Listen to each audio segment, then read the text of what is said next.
I'm live. I'm live. All right. Hey, Nick, Polly. Glad everybody made it. Tonight, I'm going to be talking about the radio show that was done by Indiana State Police. I think that it was instead of a 3-year press conference that they went ahead and Doug Carter and we'll see what the other guy's name is. There went on the Indiana State Police Road Show. So that is what I'll be discussing tonight, right here. But I want to allow people to get here first. Hang tight for just a moment while people arrive. Now, in that little meantime, I wanted to talk about merchandise. You know what? Somebody bought one of my shirts, man. Michael, a woman bought my shirt. Got me thinking. Maybe people are out there wanting like Michael J. Katt shirts, or like a coffee mug that says the True Crown Prince of Uganda. If you do, I got a commercial coming out. Let me tell you, man, it's been a long week. The cows got out 3 different times, man, and I had to go chase them while I had company. Was in my video vest, It's been a long week here. But, coming up, man, on the 4th of July, Wolf's birthday. I want to point that out. He'll be 15. That's 105 to you and me. It means he outlived George Burns, Kirk Douglas, and that other guy that was like really old. What's his name? Him too. So yeah. Woo's doing really good. He's going to have a T-bone on his birthday. I'm going to show. Well, I'm going to show him getting a bite of it live. But I went to full of it to be at the cookout that I got planned for the 4th. Also, on Saturday, July 27th at 9 p.m., Incognito Society is going to have her live show. I will be a guest on that day. We're going to be discussing Daniel Nations. And if you caught last week's show that she did live with Hoosier the Bruiser, fantastic show. Simply one of the best that I've seen. So, be there at Incognito Society's channel on July 27th. And it'll be me. That is Incognito Society. On YouTube. Just like in the chat box right over there.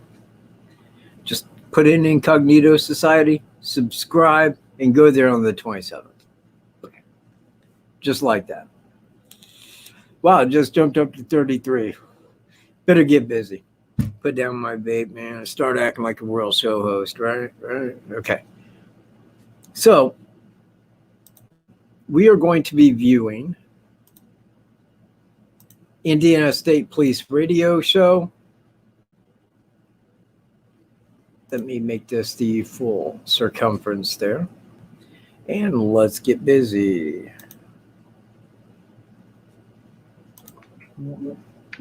Hello, everybody, and welcome to the Indiana State Police Roadshow. I'm your host, Sergeant John Ryan, the Indiana State Police Public Information Office. To my right, you will recognize this man from everywhere, Superintendent Doug Carter. So honored to have you on the show. And, of course, regular guest from the PIO office downtown, First Sergeant Ron Galavis. Good morning, John. Thanks for having me. Yeah. So the Roadshow is brought to you each and every week by the Indiana State Police Alliance and Cops for Kids, a subsidiary of the State Police Alliance. For more information about our sponsor, you can visit them at www.indianasfinest.com. A special thanks to MS Communications, Ms. Terry Stacy, Kyle Knezovich, and Matt Hiblin for all they do to get this on the airwaves every week from corner to corner of the state of Indiana. We appreciate their efforts. And, of course, Network Indiana as well. So here we are, Superintendent. This isn't a show that we look forward to talking about, but it's important. And coming up on the 3-year anniversary of the Delphi double homicide, a case that you've carried very, very close to your heart for the last 3 years, and just kind of an update on where we are with it. Well, it's hard to believe it's been almost 36 months ago since Abby and Libby were brutally murdered. You're right, that case lives with all of us. My job is to keep it at the forefront, and I'll do all that I can do to make sure that happens. And apologize for my voice. Yeah, it's one of those. It's that time of the year. And I'm driven by their memory. I'm driven by their family and that community. Remember, it was on the heels of the Florida fire, which occurred in November of the year before, 2016. Devastating for that community. Devastating, that could kill those 4 little girls.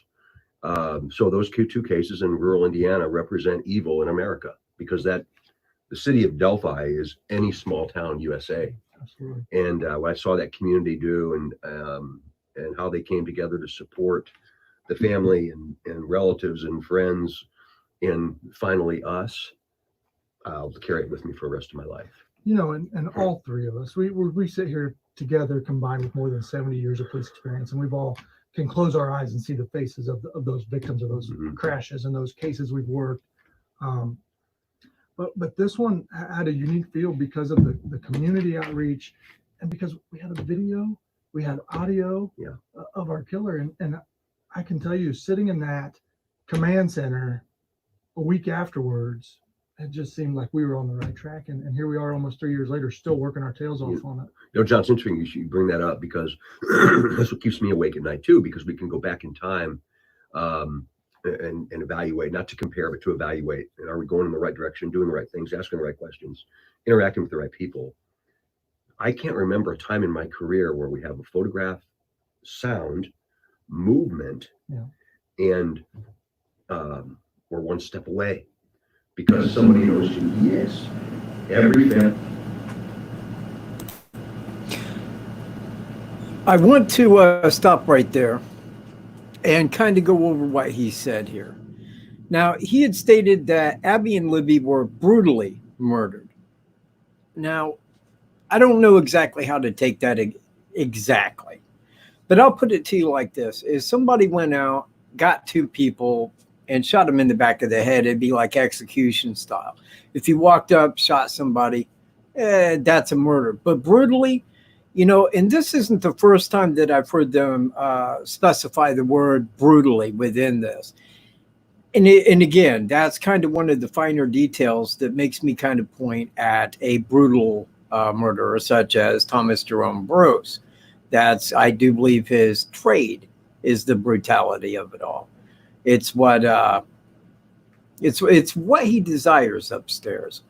Now, when he was talking about the evidence, because people are all the time saying or commenting to me, we need more evidence, or we need this, or we need that. And never, not one time in my life, have I looked at a case that had this much evidence publicly. We got the video of the man, we got audio of the man, two people seeing him, but the DNA and fingerprints did not match within the system. And I want to point that out.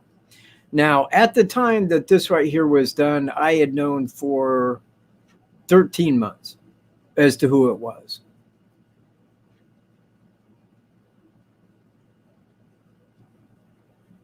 Okay. So at 13 months, I mean, even when they did the briefing on, was it April 27th, 28th of 2019, I had known for, for about 6 months at that time who it was. So they do keep in, you know, throwing the same thing out there. We got all the pieces to the puzzle, but we don't know who it is. Now, you know, this is just me. I think they do know who it is. And they have known since probably November, in November of 2018. You know, that might have went to December by the time that they could say, okay, we confirmed who it is through DNA that you know, that we have, that the FBI took from Thomas Bruce. But I'm pretty sure that when St. Louis called Carroll County, they had stated, look, we got this guy that figures in like this. This is his picture. Well, when you got his picture, who do you take it to? You take it to the two people that you know saw him. Say, does this look like the guy? Probably in an array of photos of different people. Can you pick anyone out of these that looks like the man that you saw there that day? Now, both of them pointed to the same picture of Thomas Bruce and said, yeah, that's our guy. What do? They send their DNA in to be checked against Thomas Jerome Bruce. There it is. All right, let's get back to the video at hand.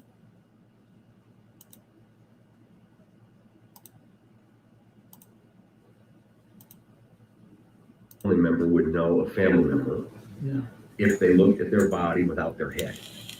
They would recognize the walk, the pants, the jacket, the hood, whatever that might be. Somebody's living in fear, and I wish they'd come to me or come to us.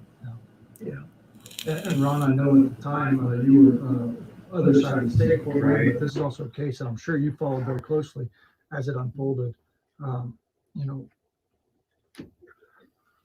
talk about the complexity of something like this, because we have the video and all those things, and it seems like it should be so simple, but this isn't a 1-hour TV show. This is a real life. You're exactly right, and we get communications from all over the place, on a daily basis, asking, hey, we have video, we have audio. Why haven't we caught this person? And again, there's so many complexities, there's so many unknowns, questions that the general public has of us, the media has of us, that we also have, that we would love to answer.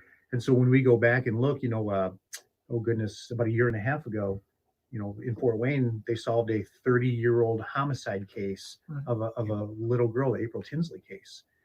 That Breaking in once again. Okay, April Tinsley.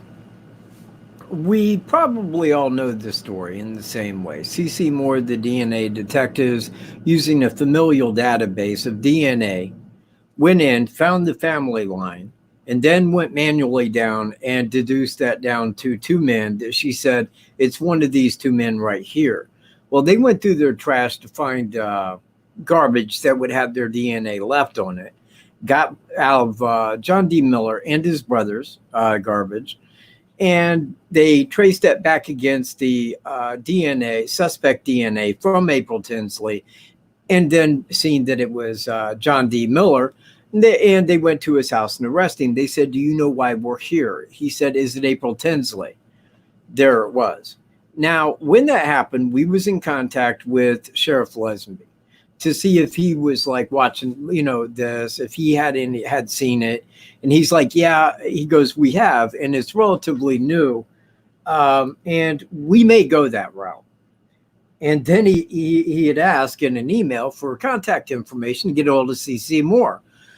Well, she got a hold of me, or actually reached us in the comment section below the video that was called C.C. Moore, if you could help, something like that. I forget what I posted it as. But anyway, when she got back, yes, I know of the Delphi case since its beginning, and I'd be happy to look into it if law enforcement wanted me to. I'm like, all right. So I told him that.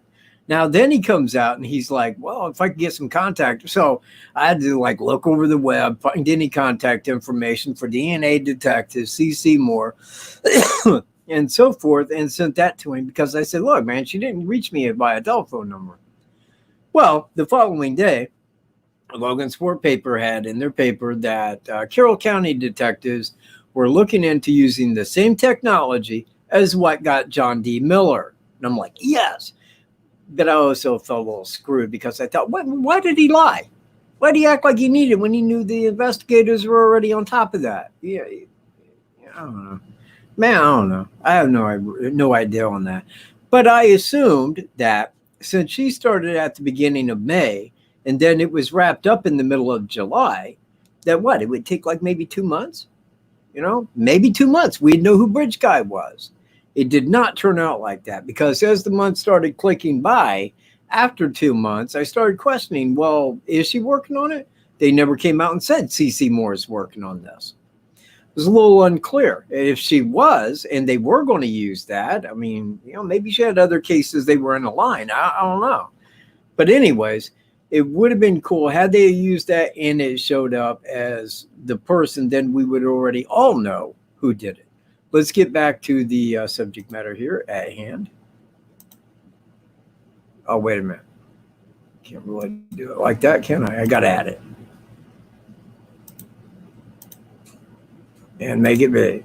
There we go. All right. when was examined and re-examined and re-examined, it wasn't dropped. It was just continually looked into until the technology caught up and allowed us the opportunity to advance our evidence. So is that going to be the same here? I don't know. I really pray, just like the superintendent does, this doesn't go 30 years. I'm hoping it doesn't go 30 more days or 30 more minutes, to be perfectly honest with you. We'd love a conclusion right now. Somebody knows. Somebody does know. Somebody. Absolutely. And you know, statistics would tell us that we probably have come across the name, the person somehow, because this investigation has spanned such a broad area. Yeah. But we don't have that one piece. All right, breaking in again. Again. I need to be bigger than that. Thank you. So, you know, Doug Carter keeps saying from the first year press conference, even before that, before the first year press conference, all the way up to 2020, he has maintained somebody knows who this is. Now, at the beginning and looking back, I mean, I could understand that to a degree. They felt the guy was local, that he lived right there, you know, within that area. They did have very little to go on. Nobody really seen that car, could give a description of it. They assumed he lived locally. So I think that that's why they felt that someone locally knew who it was. Because look, man, you couldn't look at that. I couldn't look at that picture of him walking down the railroad tracks. If that was my brother or, you know, somebody that was close to me, I'd say, hey, that's so-and-so. No doubt, that's the same clothes he was wearing that day.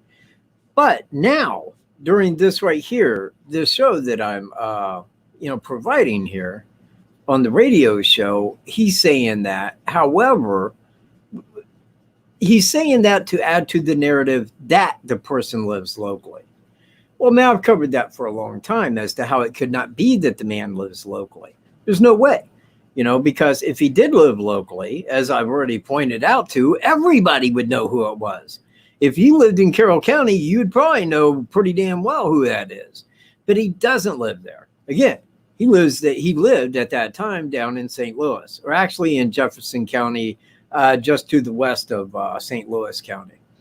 So they keep saying that, and I think it's to add to the narrative that they provided us. We feel at this time he's between ages of 18 and 40, lives locally, lived, or worked in the Delphi area. Now, by maintaining to that and giving us the new sketch that looks younger than the first one, it still kind of resembles Thomas Bruce, but not to the degree that the first one did. So I think that's why they keep saying that. Let's get back to the video here.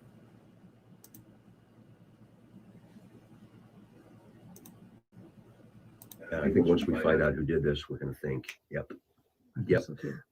I had the opportunity to travel with the family of Dr. Phil in Los Angeles, California. Yeah. He was terrific. Mm-hmm. He was very welcoming.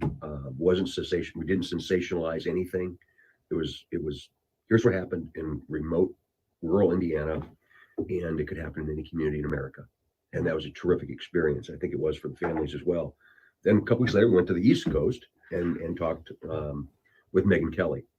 Same thing. I say give both of those examples, John, because of this is an opportunity for us to thank our media partners. Yeah, absolutely. They were phenomenal. Oh my gosh, they kept this out in front. Yeah. You know, there's been some criticism specifically of me, and that's okay. Yeah. For the amount of attention that we're giving to Delphi. We can't compare them. They're all different. Sure. And, you know, with nearly 50,000 tips on one case, Mm-hmm. that makes it different. Absolutely. So kudos to our media partners out there. Sometimes we fuss and fight with each other like brothers and sisters. Mm-hmm. But at the end of the day, just like Emmis and what they allow us to do here. Yeah.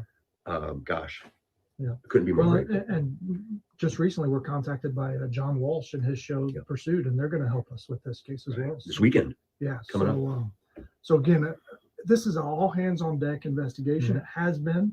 I don't want people to think that we've given up, that we've pushed our chairs back and said we're finished, because that's not the case. No, Not even close. I said all along, once we finish, we're going to start all over again. Yeah. I don't believe in a cold case. Right. With technology today, Yeah. the way in which human beings communicate today, and with the interaction, Mm-hmm. I remember Jerry Holman and the sheriff of Carroll County saying once, when we're all done, we're going to start all over. Yeah. And that's exactly what we'll do. Absolutely. And I can tell you, First Sergeant Jerry Holman has kind of led this investigation that has so many incredible people involved. But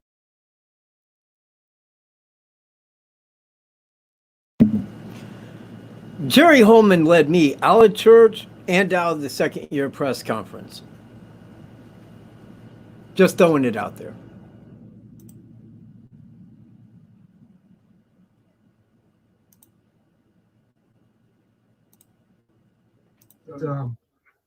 I can assure you that there's not a day that goes by that he doesn't do something with this case. Oh gosh, yes. Phone calls, emails, reviewing evidence. You know, he is still almost 3 years later, actively Right. involved in this investigation. As is Jay Harper, who was one of my classmates. He's been on the department 35 years. A young trooper we assigned there, David Vito. A tremendous opportunity for him to experience something of this magnitude. And this is one of those cases that very few agencies in the country could handle. So we've had there's lots of partners. Right. Carroll County. Well, we're actually not even the lead agency. That's correct. On paper. That's right. That's right. Although we've kind of assumed the perception of that. The Coordination the Carroll County Sheriff's Department is heading this up, and we're getting assistance from FBI and all the federal agencies. Right. We've had hundreds of people from the ISP involved in this, and we will continue to as long as I'm here. And where can people send those tips if they do think, you know what, I'm hearing this, I'm seeing this, I'm not real sure. Like I think it could be my neighbor, but yeah. Well, I receive at least 2 to 3, maybe more than that a week. Okay. Directly. Yeah. And so I'm only going to give you my perspective. You can talk to anybody dressed funny like us. Absolutely. And I hope that they'll do the right thing and get that correct information. Our website, it's alive and well on our homepage of the state police website. The Carroll County website, Delphi PD, all of those people that are involved, please, if you're listening to this and you have a bit of information that you think is likely not very important, it might be to us. Very much. We have a completed puzzle right now. And it's an aerial view of what happened to those 2 little girls. Yeah. The only thing we're missing is who.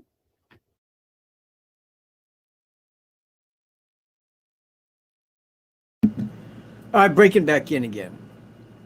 He said right there, we have an aerial view of what happened there that day.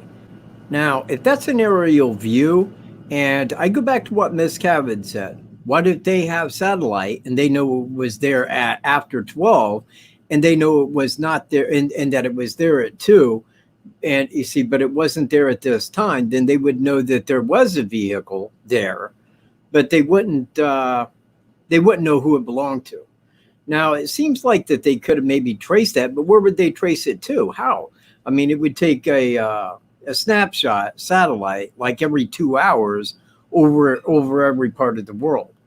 So, and that's the best way I can look at what he's talking about there with an aerial view. I don't know how else that would apply. Let's get back to the video.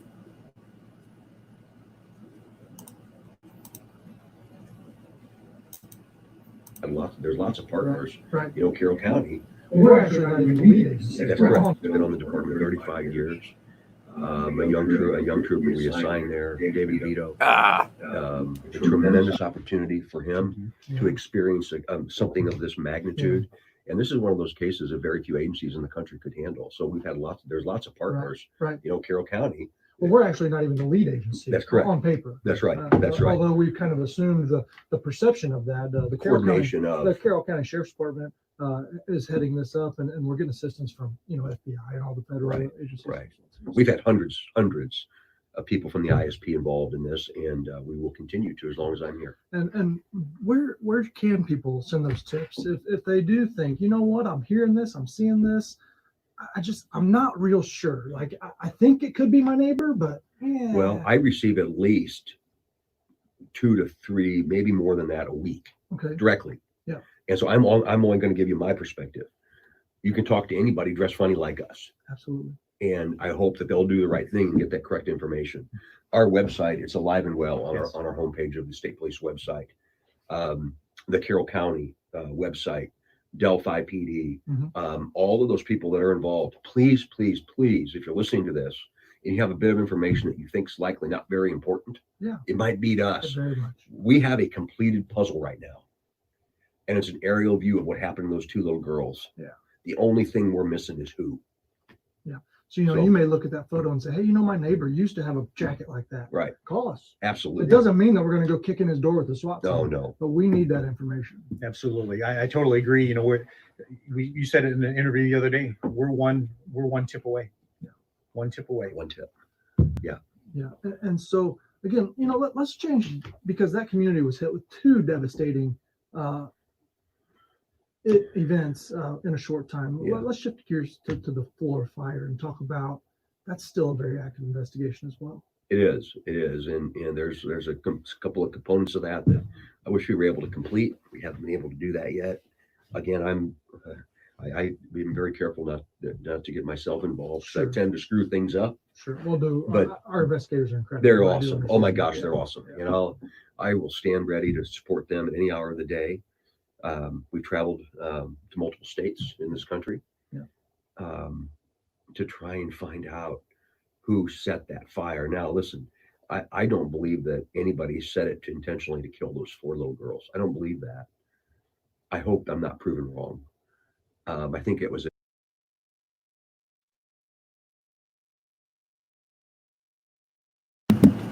Okay, stepping back in here. He said, I don't think anybody set that fire to purposely kill those 4 little girls. I am in disagreement. I think that well, not me totally. In fact, Greeno did a lot of the research backgrounding that. But I think that the ultimate end has already been seen. I think that we know who it is, or at least who masterminded it. But that's just me talking. I'm not Indiana State Police yet.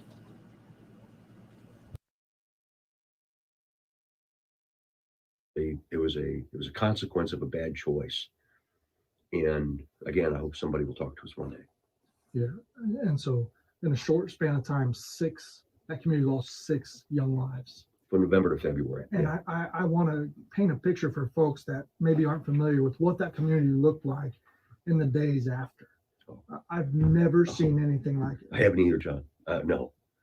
Our command center was packed to the ceiling with drinks and snacks and food. We had lines at the door of people saying, can I hand out flyers? What can I do? Right. And so what can they do? 3 years later, what can that community keep doing what they do? Yeah. Keep doing what Yes. they've done. Yes. Now, Yeah. I would love to have the recipes of many of those dishes that were delivered. Oh, wow. Oh my gosh. Yes. Oh my, I'm glad I didn't Yeah. work up there I every was day. there for a but- week and gained yes, Right, I'm sure. right, But the right. thing, more than just the food, that community has raised funds. They've built a softball diamond for those girls. I mean, they've just done so much. But gosh, wouldn't it be great if we could just close that last piece that they're missing and put somebody in jail for this? I'm not sure how that would feel, but I can't wait. And if we've said this before, either one of these individuals or a group, whatever that might be, that were involved in this, there's multiple ways to resolve this in your mind and in your heart and in your soul. Yeah. And I hope you'll do the right thing one day. Yeah, absolutely. So we have about 3.5 minutes here, Ron. This investigation has gone outside, and what people often do is they take to the internet and they send us a picture of somebody they go to church with side by side with a picture of our sketch or one of our, and say this is, and they're really that's kind of detrimental. It really is detrimental because now you're putting somebody out there, somebody else's face out there, unknowingly, unwittingly, and who may absolutely have zero to do with anything. Yeah. And now you're putting them potentially in harm's way.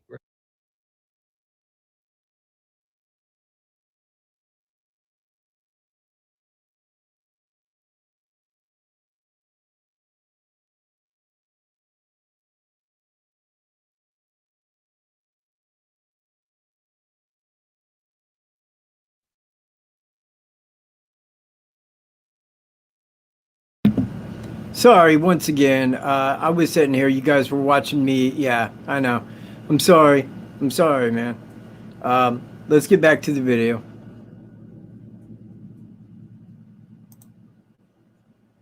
And that is one thing that we really don't want. So again, as the superintendent said, if you suspect that neighbor, coworker, whoever that may be, please reach out to one of the many sources with which to convey that information. Yeah. So that our investigators, who you've so aptly described as hardworking and dedicated and burning the candle at both ends, they'll follow up on that. Yeah. And they'll run that down and either verify or exonerate. And remember, we can't give you a response to what we've learned. That's the difference between us. We have to talk about what we know, not what we think. Right. Yes. And when people, I've heard some criticism about that, and I understand it. Mhm. Well, I've given all this information. I never hear anything back. Well, believe me, we're keeping all that information. And remember, the sketch is not a photograph. Yes. I believe the murderer is going to have similar characteristics of both sketches. Great Sure. point. Great point. Yeah. It's only a sketch. It's not a photograph. Mhm. So stay away from a narrow focus of what you see in the face. Yeah. Again, Sorry, Lonnie. No, that's a great point. that has been detrimental to not necessarily to our case, but to members of these communities who Right. are getting their picture put out there. Once it's put online, we can't take it down. That's exactly They'll right. call us and say, hey, whatever it may be, I'm not a part of this, and I don't want a picture out there. And And there's been some damage done to people. Yes. It's unfortunate. Yes, it is unfortunate. That's the intent, but the consequences. let's reiterate: if you have information about the Delphi homicide or the Florida fires, we're asking you to contact police. Anybody with a police uniform. Yes. If you don't have access to the internet, if you don't know who to call, you see somebody driving down the street in a police car, you Mhm. flag them down and say, "Hey, Right. I want you to know this," and they will point that information in the right direction. Absolutely. And my email, that's perfectly fine too. Yeah, dcarter@isp.in.gov. It'll come directly to me. Yeah, and that says a lot. That's not a filtered email. That goes straight to him. If you have information, he'd be happy to get that to the right hands. I as will. well. I promise. Again, 3 years, 3 years of laying awake in bed at night, just wondering. See, this just doesn't sound like it was that long ago. We were standing in that church, just a few days after that happened. And the connectivity in that community was really special. Right. Again, none of us, from our own perspective, will ever forget that. Yeah. So we won't go into theories or concepts. Yeah. It's simply this: 2 young girls lost their lives viciously in Delphi, Indiana. 4 young girls lost their lives in a fire in Florida, Indiana. And somebody knows. Yes. And somebody knows. We need their help. You've been tuned into the Indiana State Police Roadshow brought. All right. Okay. I am back. Now, that was the Indiana State Police Roadshow, which was, I believe, on radio. I tagged it as radio show, but that was kind of it. Now, when he was talking about the mug shots, or excuse me, the sketches, Doug Carter said, don't get too wrapped up in the face. That's all that it is a face. That's why it's a sketch. But and when he was talking about like comparing photos to someone, I have twice, one with Daniel Nations after the media had done the very same. Every media that I'm aware of had went on there and compared the first sketch to Daniel Nations. The second was Thomas Bruce. I was not very concerned because that guy was in there on first-degree murder and was very lucky not to be facing the death penalty for that. So I don't go around like comparing the any of the sketches to people outside of what I feel could have done it or the media had already did. If the media already did it, you know what? Hey, I'm following the media here. They're the ones that you want in your press conferences, not me. So, hey, Peaches Dixon radar, man. Dark vision. Right on, man. Thanks for being here. Hey, if you guys are here, share. Don't forget to hit like and share, man. I don't want to walk out here with like lowly likes, man. I mean, I got like the MC Hammer for that shit. So, yeah. Sapphire, how you doing? Oh, by the way, man, this show is dedicated to Leslie. No surname. I didn't ask if it was cool, but it is her show. Yeah. So she's here, man. Thank you very much.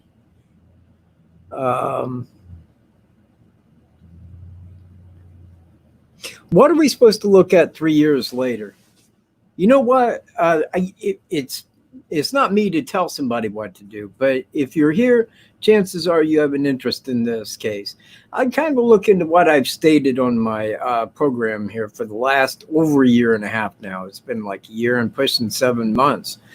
So I would look into that. I think that I've covered what it is that we publicly know very well to the very fine details of it. And I've had some help with Ms. Cav and Incognito Society. But aside of that, no one else since the arrival of Thomas Jerome Bruce. When I seen his name and heard what was stated, I went and started looking into it. And see, it'd be 21, it'd be 9, 10, Or it took me over 2 weeks to go, yeah, I think we got this guy right here. And that's when I made the first one. Actually, that was on December 9th. Well, man, let me re-add that. Yeah, it'd be 18 days, after the act of his arrest and them calling Carroll County.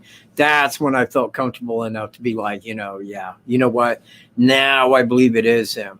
But again, I'm going by public knowledge, things that can be found publicly. I don't have the inside information, as does law enforcement. However, I have enough to sincerely look at it and say, yeah, I can say at 100% accuracy, he committed this crime. Same with Evansdale, same with Mary Pryor, same with Dan Pates in Michigan. All the same guy. Now then, God, man, it's only 35 minutes went by. Man, I got really used to doing a long show, like a long show. Oh, there. Yeah, too late.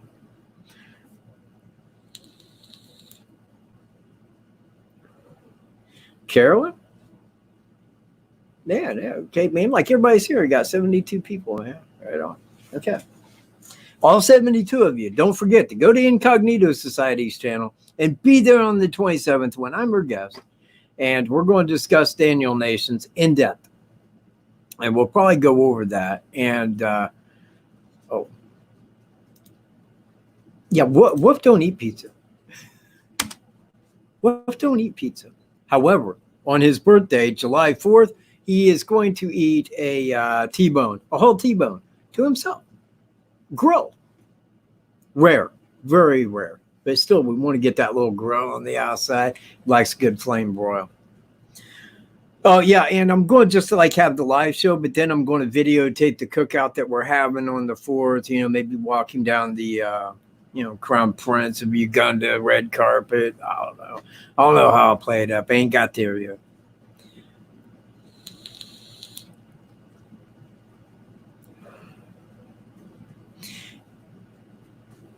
You see, he states, what do Ugandans eat? It depends. It depends on what part of Uganda. A Yorkshire tea, man. All right. You know what? I'll tell you, Ugandan who ate well. John the Beast Mugabe. He fought Marvelous Marvin Hagler back in the 80s. Man, that dude was just, man, he had the power, man. He had some wicked power.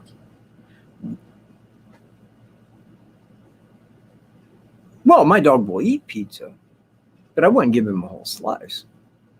Too much tomato, man, for his liking, man. He's a carnivore, man. My dog likes meat. He ain't down with bread and tomato juice, but he likes the bread taste, man. I mean, he'll always get some of my pizza. Yeah, hit the thumbs up if you haven't already. Subscribe and go to Incognito Society's channel. That's spelled just like this right here at Incognito Society. Well, I could have.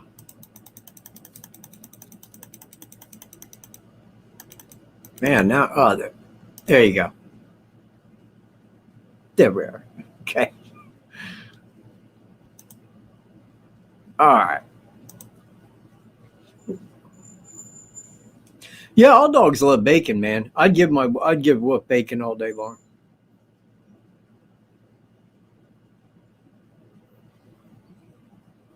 So, if anybody has any questions concerning the Delphi case, now's the time to throw them out there.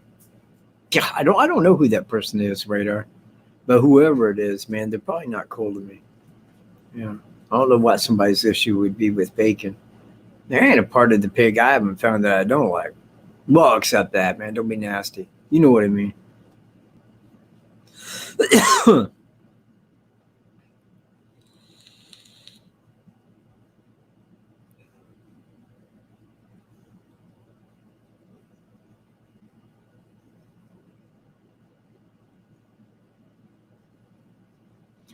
Any questions?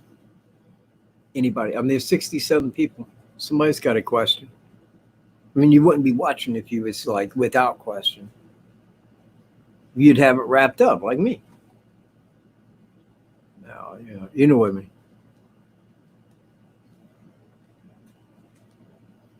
Yeah, man, I love pickles pig's feet. Awesome. Whiff does not like the pickling.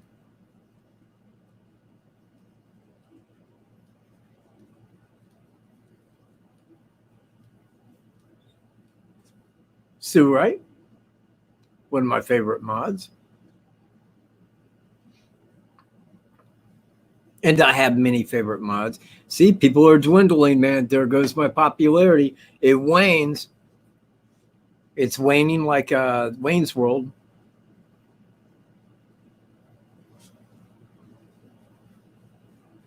Yeah, crispy bacon. I've been, like enough bacon, man. Look, man, people are leaving. They're tired of hearing me ramble about like bacon and stuff. And I understand. I wouldn't want to hear me talk about bacon all day. But if I was speaking about bacon all day, I'd kind of be stuck with having to hear it.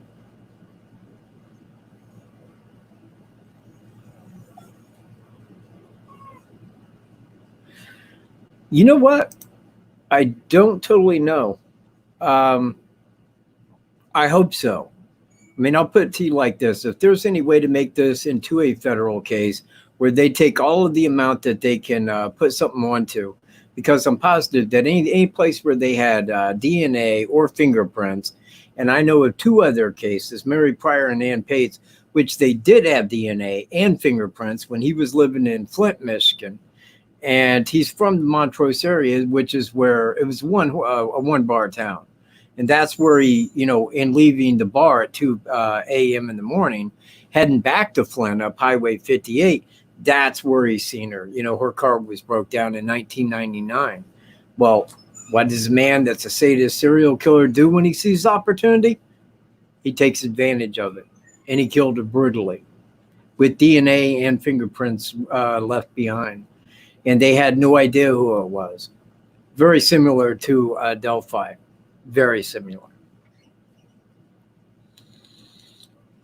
Oh, thank you, Sabrina B. Man, see, if I didn't give the show out, if I didn't hand it out already, you would have been on my list right there. Yeah.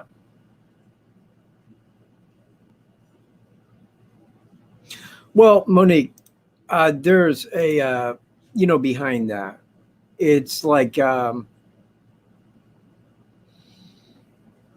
me make sure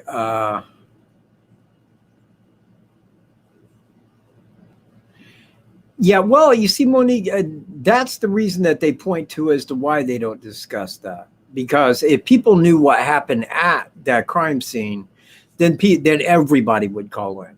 Mind you, over 60,000 tips have been phoned in. 60,000. All of Carroll County is only 20,000. 3 times the population of all of Carroll County have phoned a tip in. So you don't want people getting ideas in their head. Because look, if somebody was sitting around talking about, oh, why that dirty dog, man? Oh, take a knife and go over and stab his ass.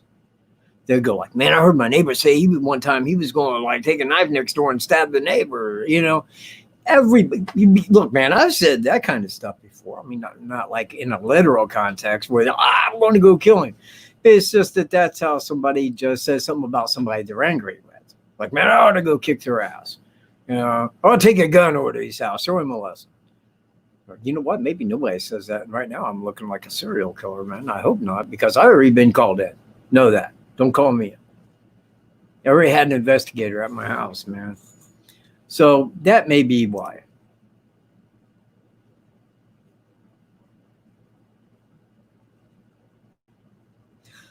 I would.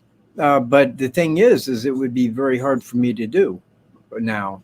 And again, for like a year and 7 months, I've kind of known who it was, And after going through all the criteria, the evidence, the circumstances, everything relates back to him.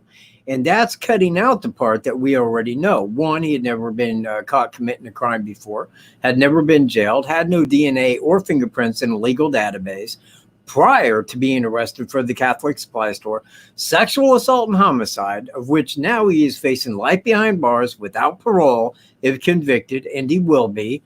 And then comes that time. And hopefully the FBI does make this into a federal case.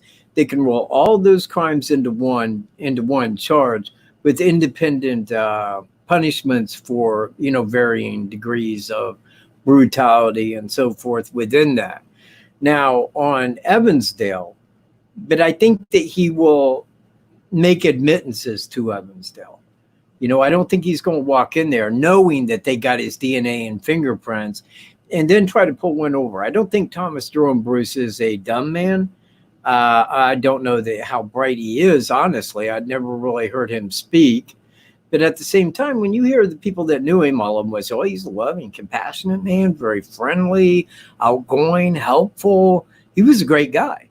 So I think that, I mean, that doesn't say that a man's stupid to do that. Because when you can flick a switch and go from serial mass murderer, you know, sadistically, over to this great, you know, compassionate guy, friendly, you know, he's in our church, great dude. Well, you know how to play things. You know how to play it as a norm. And this guy did.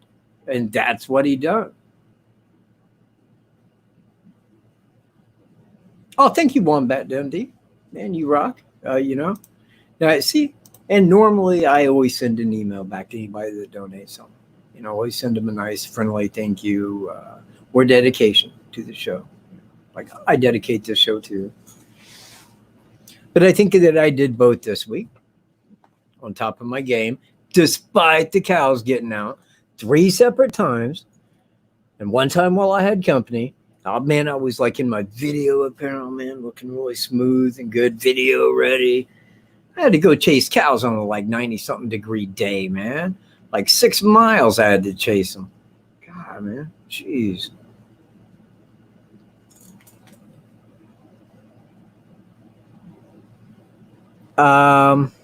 Rendition from second or third witness, a new one. If you could kind of write more on that, Sue. Oh,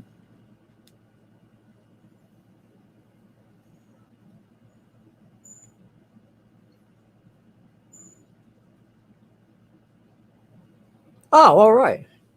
Hey, Wolf likes bones. He does. He used to love them a lot more until he started losing these teeth. But, you know, hey, man, when you're in your 90s, what kind of teeth do you got? Man, you know what, Radar? Give me a quick second. Let me run over there and grab my... Oh, crap. It was on that one.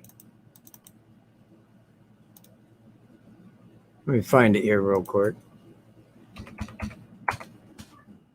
Whoa, stop doing that, man.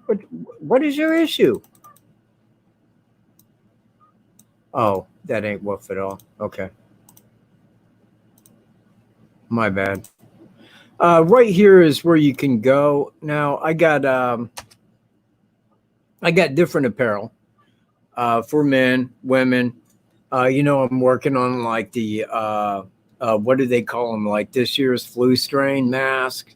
You know, for people that believe they should like live by Sharia law. I don't know. You know, in fact, it's probably so that like Black Lives Matter can go into a store without their face being seen. You know, some shit like that. You know, it all goes back to the same answers. You know, all of it does.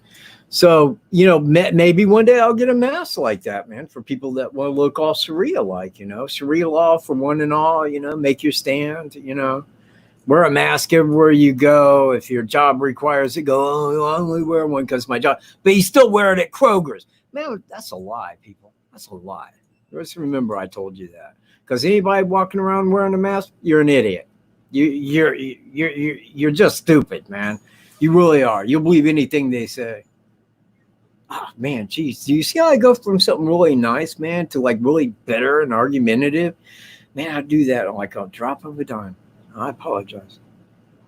But it's still true, man. Don't wear a freaking mask. Okay. There it is. So, yeah, you can go to, wait, let me scroll back up there and highlight that.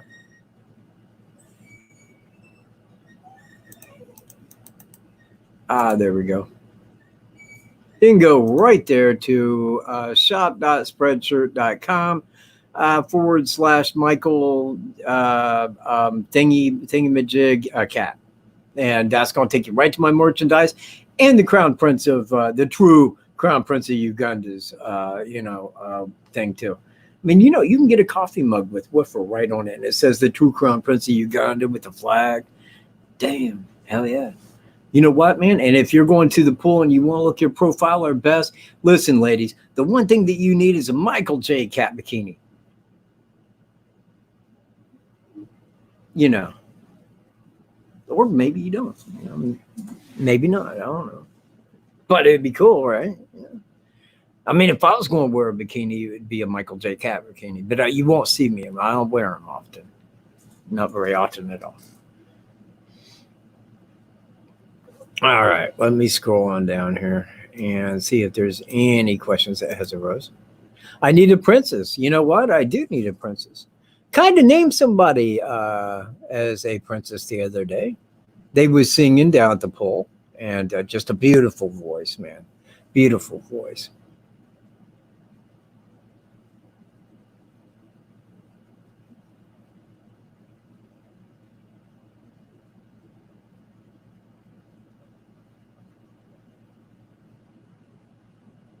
I don't know. I don't know, Tim.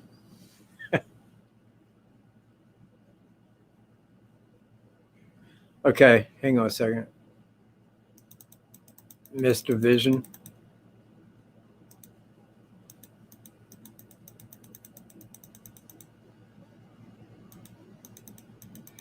Man, you couldn't have just typed it out, right? Oh, watching from Australia, right on, Royal Castle. Well, I found about the case recently. Very sad. I hope it gets resolved soon. Been enjoying your show, even though it's a heavy topic. It is, and I've been on it for pushing 4 years this coming February. Okay, Dark Vision, I'm not seeing. Man, you couldn't have just typed that out for me.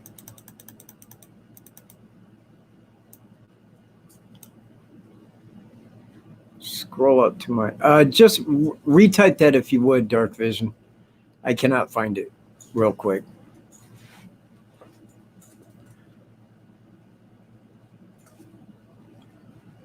Australia too. You know what, man? Shit, man, now I forgot his name. Man, he was our WKT correspondent over in Australia. Hope you heard about it through him. And if you do, you know, throw his name over here so I can remember his name. It's like Dyson or something like that was his last name. I don't know. Anyway.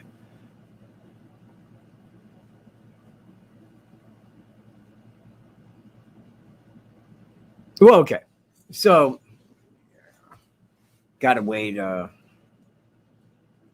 people to reply here.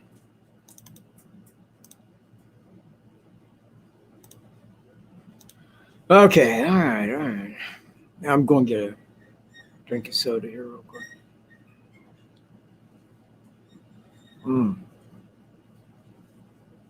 I drank Dr. K and I'm proud. Something, a crowd, you know. Ron, no chat.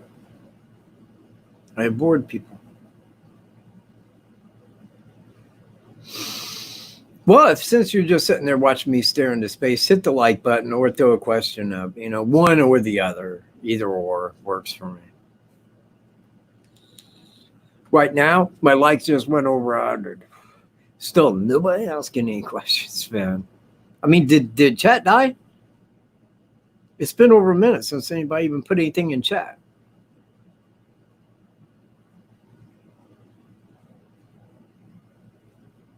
Ah, there we go. Okay.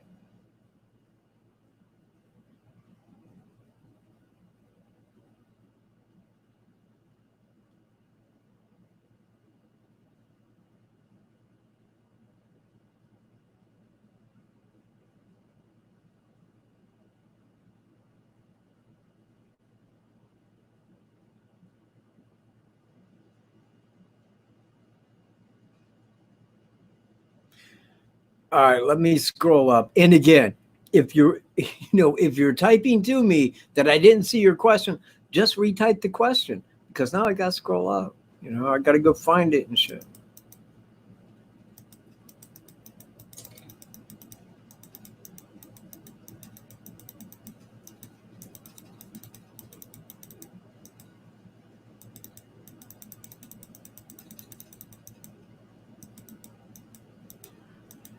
Debbie, same as with Dark Vision. Just retype it. because I could go through these all night and day and probably never find it.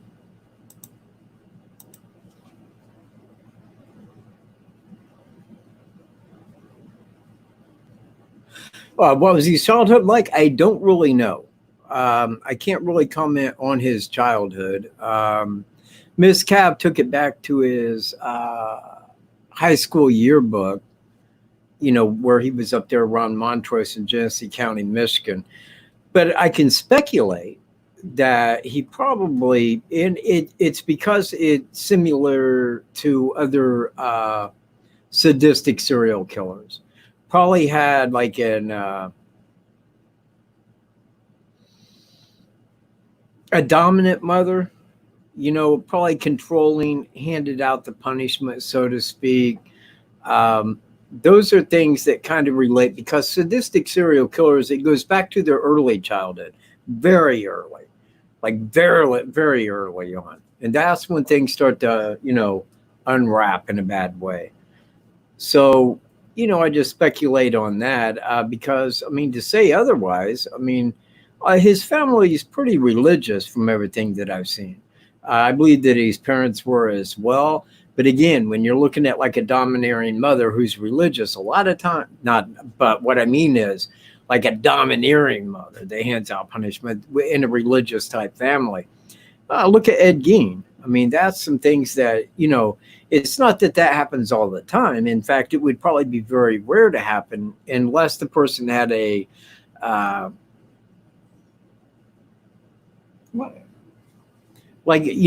genetically kind of fits into there with this scenario of a domineering mother, then it starts kind of like creating some issues in how it is that they think.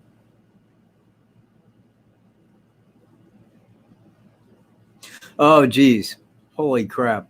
Debbie G, I could go on for a year and a half on that and have, actually check my prior videos, and I need to make new ones, actually, covering just that.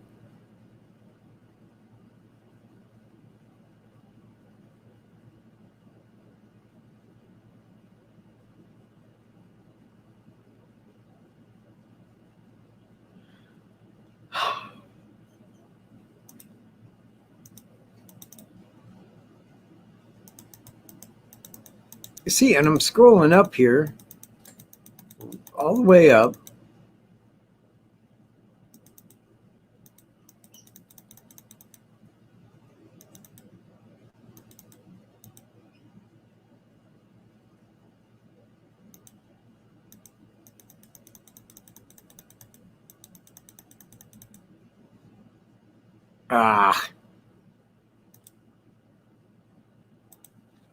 Yeah, if I'm not looking at chat when I'm speaking, I probably don't see it.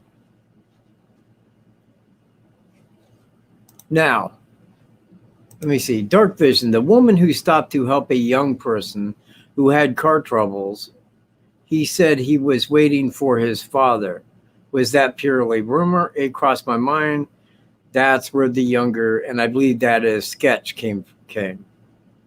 Now, I believe that to be pure rumor. I really do. And this is my reason why. If they had somebody that had seen the suspect there, that had an ID on his car, what he looked like, and so forth. Now, we would have heard about this, at least to some degree. I would have. I assure you I would have. Now, somebody else said, oh, there was a couple that was like 16 that was down at Freedom Bridge when he walked by. Again, let me take this back to me and a friend that went out there like a month or so ago. We went out there and we was walking back toward Freedom Bridge. We was maybe about 300 feet from Freedom Bridge, going westward right there. And an older couple was coming in. Well, the guy says, hey, how you doing? I'm like, pretty good. Yourself? Yeah, pretty good, man. We're out here. Hi, for a bit, so on, as we're walking by each other. I gave it about 2 minutes, and I turned to him and I said, in 2 days from now, what could you describe this couple as looking like? And he's like, an older guy. I don't know. I said, that's for a reason, man. You know, we know it was an older guy, but what could you say about eye color? You know, he had no idea. He had just seen him 2 minutes ago. This is why I say the person that gave the majority of the details on the first sketch was the woman who was walking her dogs. Nobody else stopped and talked to the guy. Nobody would be waiting around inside their car. You know, I mean, believe me, when the suspect got to his car, he was gone. That was just about 1 or 2 minutes after 3 p.m. that day. It was like 3:01 or 3:02. Mind you, I was at a normal walk. I'm sure he was kind of hustling a little bit. So he may have gotten there maybe a minute before me, which would have put it at roughly 3 p.m. And when he got to his car, he hauled backside out of there. He did not want to be around because he did not know when or if anybody there was waiting for the girls, if somebody that was walking that way was going to meet the girls. He didn't know who Flannel Shirt Guy was. He had no idea who that was. So when he got to his car, he left. And that is why he put that up there that I can't drive 55. The guy was renowned for speeding. And believe me, when he was leaving Delphi, he was getting the hell out of Dodge. Okay, Radar, send that to my email, seen right here, mrkatt@420.com. If you have any comments or questions on the case, please email me there. I'd be happy to respond and answer them to the best way that I can.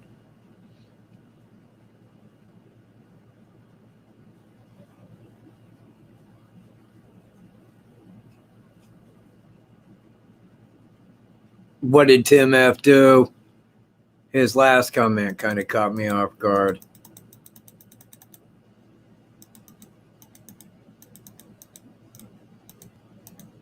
Yeah, now I don't even see him. Did I ban him or some shit?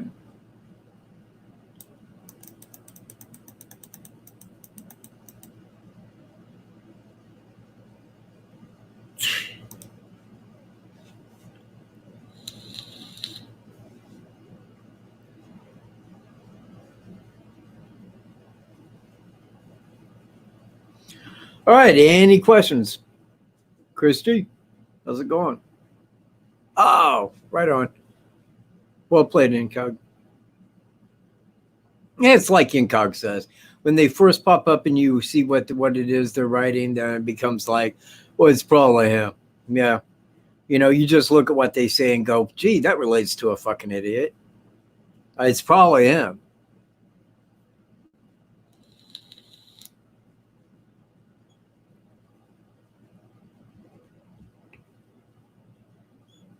Bad boys, what you gonna do? Man, why on that show are they calling the cops the bad boys? Anybody got an answer to that? I mean, when the bad boys come for you, I don't know. I don't.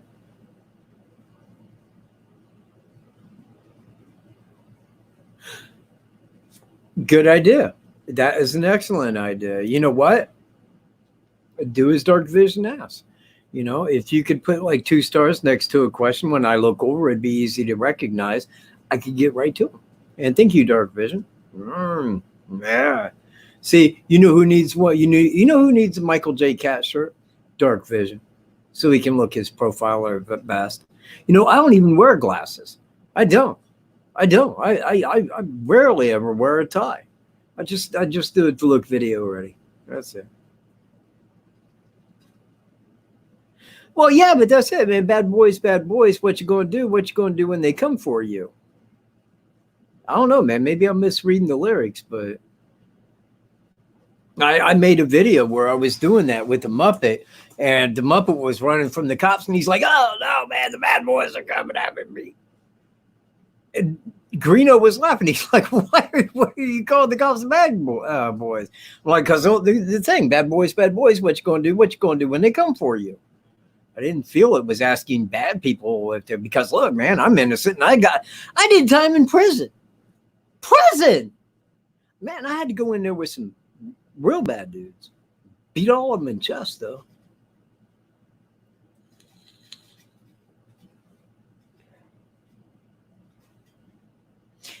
yeah, man, the cop, believe me when I say cops ain't good guys, man. They're not. They're not about American law. They're about codes and statutes and other such that keeps us slaves. Why would I consider the cops to be the good guys? I don't. Now, when they put it together and the rest over here for Carroll County and the double murder, outstanding, but that's breaking common law. That's what they're supposed to do. That's what they're supposed to be involved in.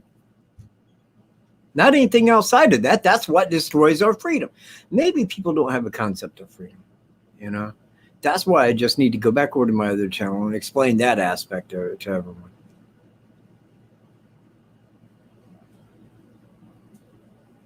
The band Police, man. It's Chris G, man. Right on. Okay.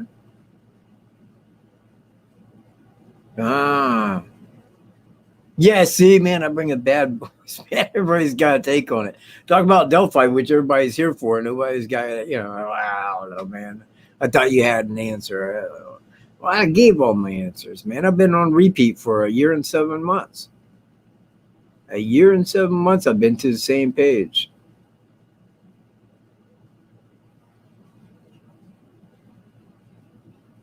Yeah, well, my brother was the head detective in Howard County for many years and retired as chief of police in Monticello. I didn't like him. Thanks for being here, Dana. Man, always glad to see you. In fact, I was military police. I had low self-esteem. Back then I did. I wasn't trying to be like Ralph.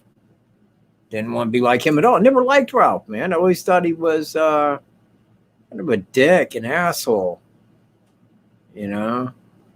Just wasn't a good dude. Never liked the guy.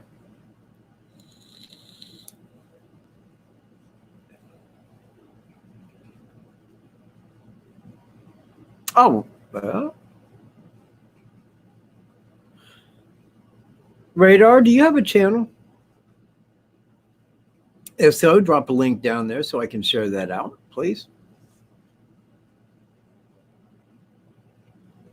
Don't make fun of, yeah. Yeah. Let me highlight that. That is a cool avatar. Very cool. Thank you, Royal Castle from Australia.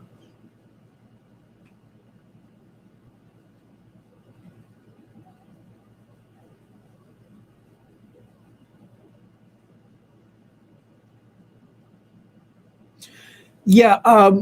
What case is that from Radar? Amia? Is that the case you're speaking of?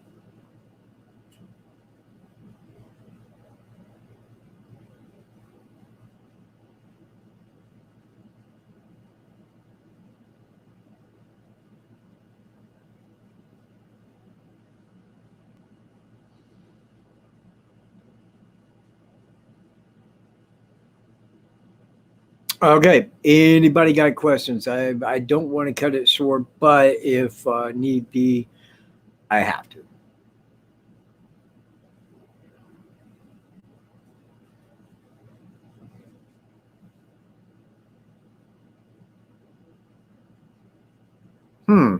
I'll be. Okay.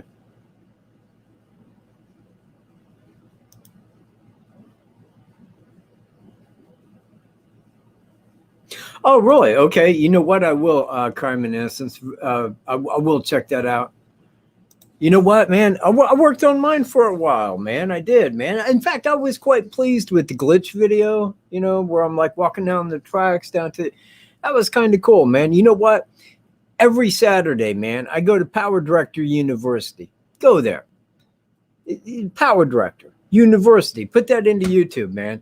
Watch Malik's videos, man. He shows some very good things, man, on Power Director. Man, just love that. Every week, man, I get up on Saturday morning, man, bam, there's this video. I watch it, man, share it out. I love what he does. It makes me a better editor. And already, man, I'm already the true crowned editor of Uganda. I don't know if you guys knew that or not. I appointed myself as such.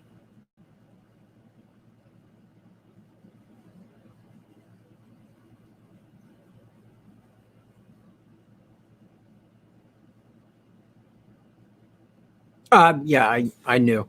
I knew.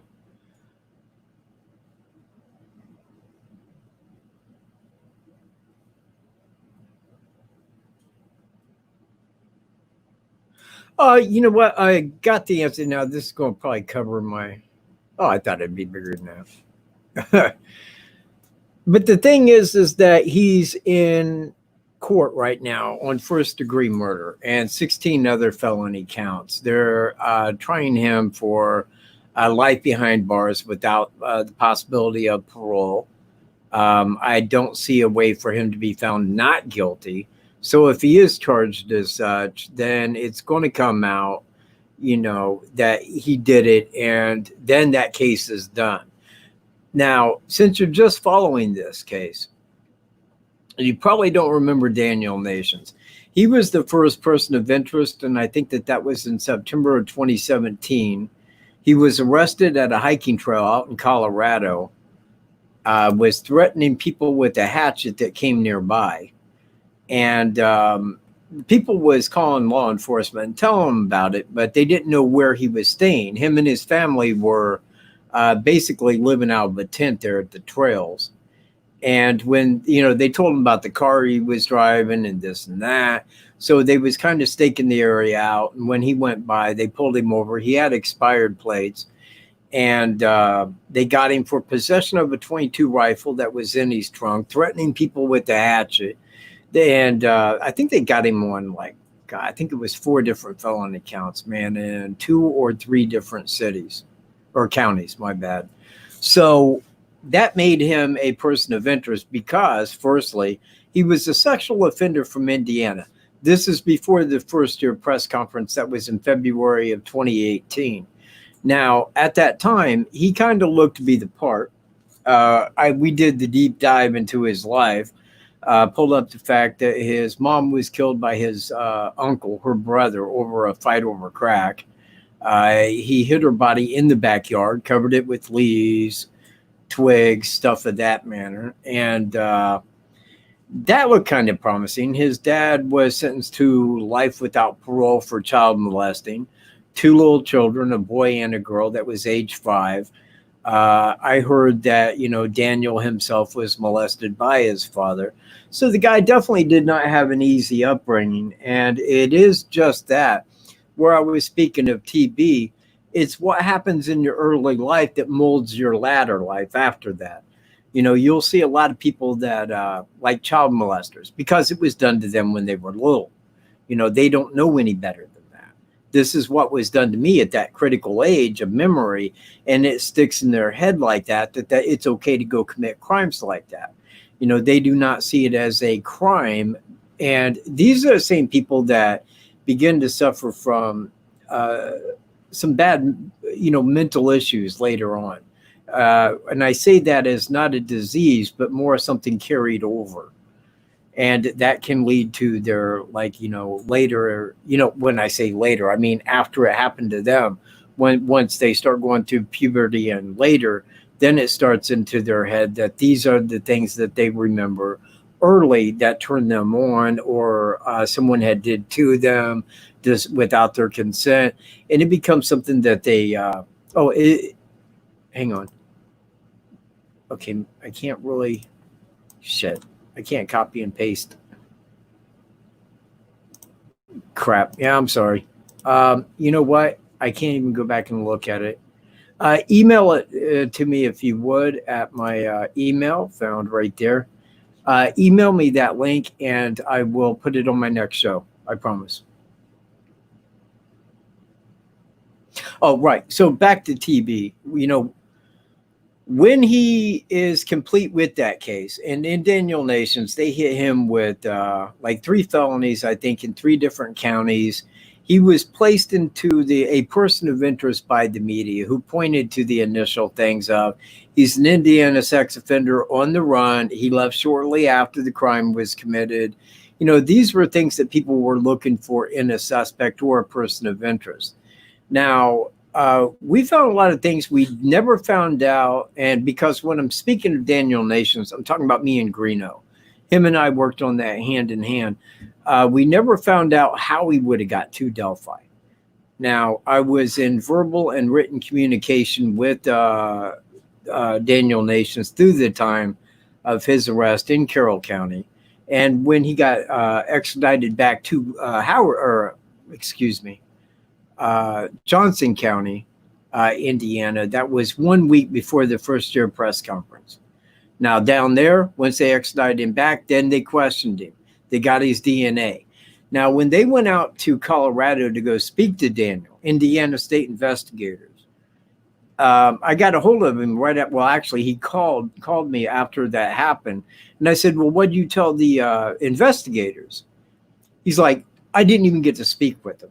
He goes, my public defender stopped him at the door without my consent, but they didn't need his consent. See, they was in representation of him.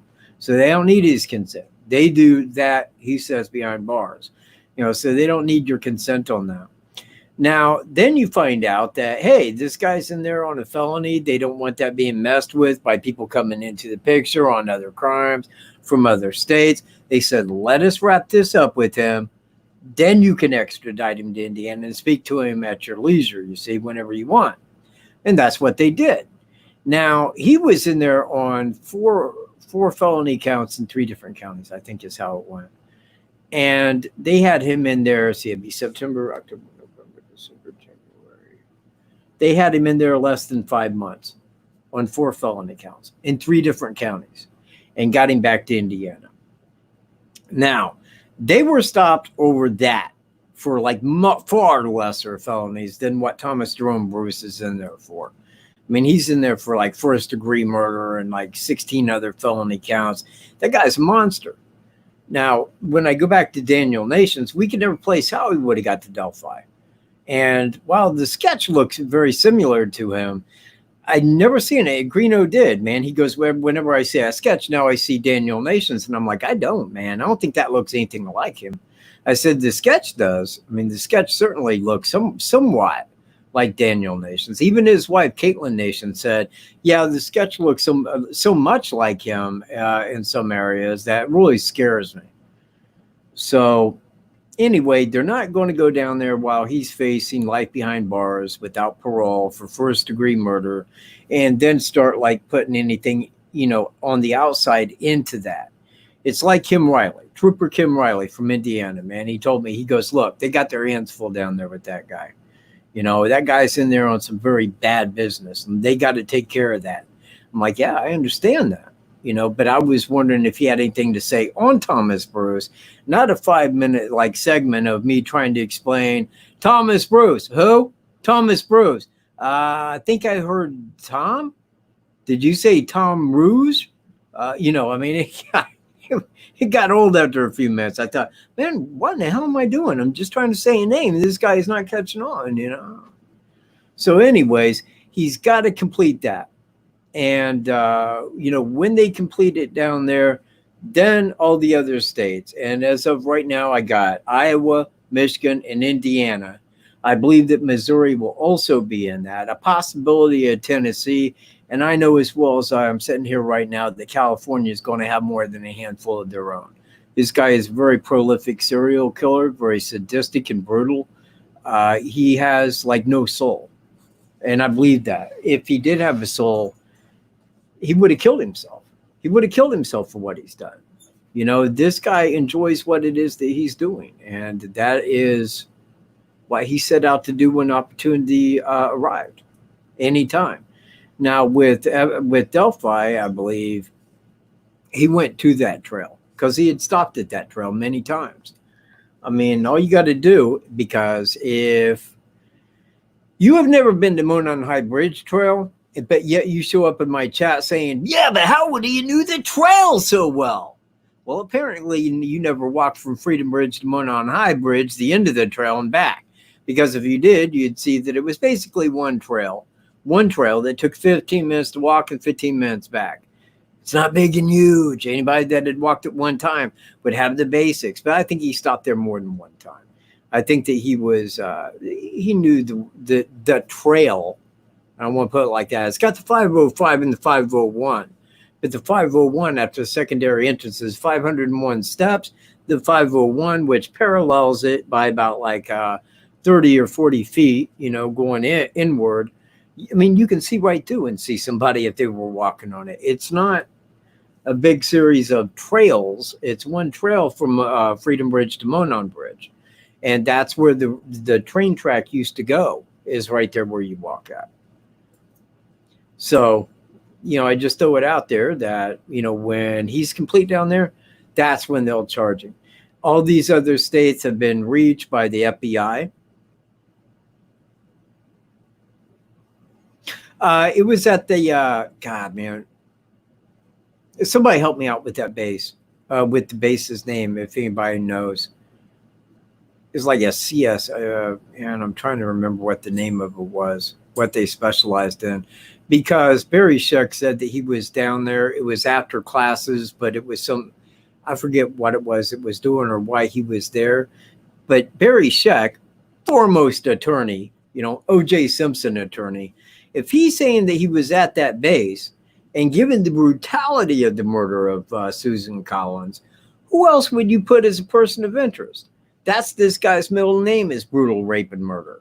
I mean, it's just how this guy is. Now, in knowing that he was there at that time, I would demand. I wouldn't ask a judge. I would demand it. We need answers, dude. Nah, it's not how Barry Scheck plays.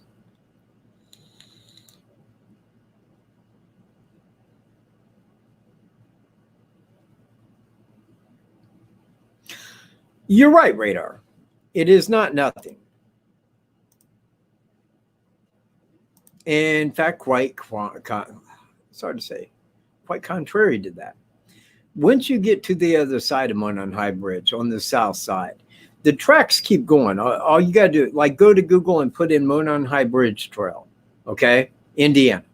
And then when you do that, go up to map, and it's going to take you right there. Now, once you get to the map, go down and hit satellite. Now you're going to get an aerial view of it. You hit the plus sign, you can view right down. Now, when you're looking at it like that, you can see, once you hit that south side, there's a wood line that continues all the way out and goes to County Road 200. Now, that's where the tracks used to run. Now it's a little slender wood lines. That's probably, and again, that's probably maybe 30 to 40 feet wide. And it travels from the bridge there on the south side of Monon High Bridge out to County Road 200.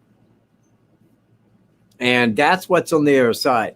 Now, that wood line divides two properties. The one to the right, if you're walking southward, is the lady that was walking her dogs. And the other house, most other people know from hearing about the crime as to who lives there. But that's what's on the south side. Now, Flannel Shirt Guy told me and Greeno, first time we had went out there, because he was following us. And I said, hey, dude, man, don't look behind us right now, real quick, happens to be a guy back there following us, just throwing it out there.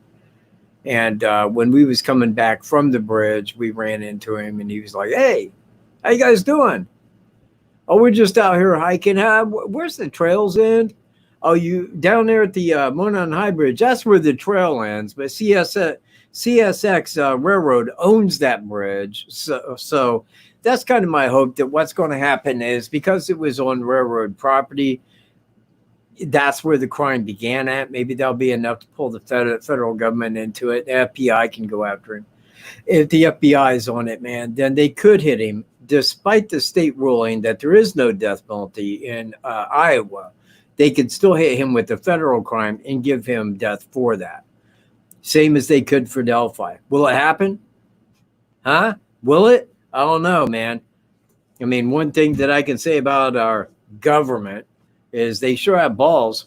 They took everything away from us, and we didn't whimper cry one damn time. We said, freedom? Psh, who fucking needs it? Food stamps, that's the answer. Yeah, man, hey. What if you guys took taxes and fed everybody, huh? Yeah, man, wouldn't that be cool? Fuck yeah, it would. No idea, Sue. I had no idea whether they will or not. But I mean, what if I knew anything on like federal? But at a federal level, I don't know what would cause them to, or if they can, or by what means. But if anything does and it fits, I hope that they do. I really do.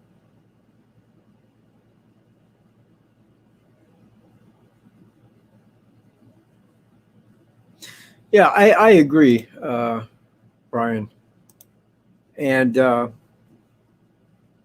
while they were, I think for the last year and like 7 months plus some days, the suspect has been in jail. But let's say I'm wrong. Let's say that happened one time in my life, and here it is. I'm wrong, right? Well, oh, hang on. There we go. Let me remove that. Man, it still don't remove.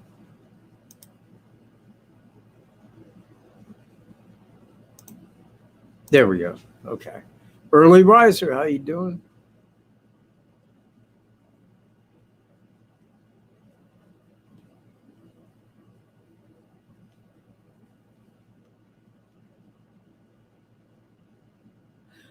Truth and Justice. Right on, man. Thanks for being here.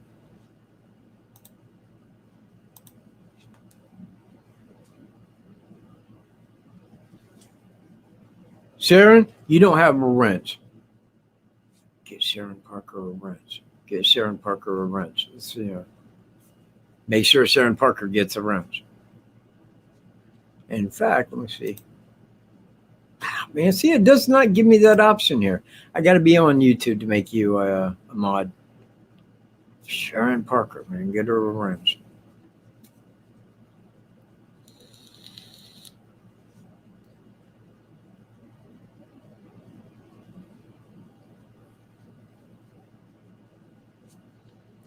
Yeah, I like CC more. I really do, and she was very cheerful with her response that we got a hold of her with. And she does. She looks and is the part of a very smart woman.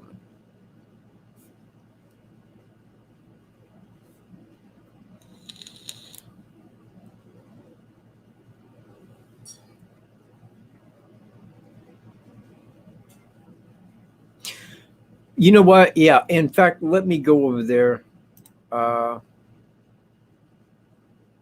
View on YouTube. Let me go over there and make you guys a mod. You know what? Quicker way to do that. Just hit view on YouTube. And wait for it to pop up.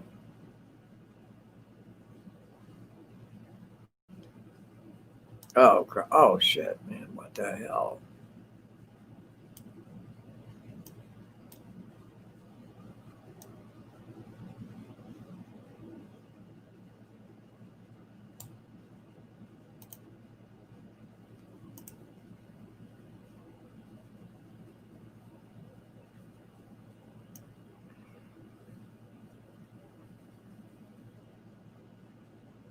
There we go. And Chris G.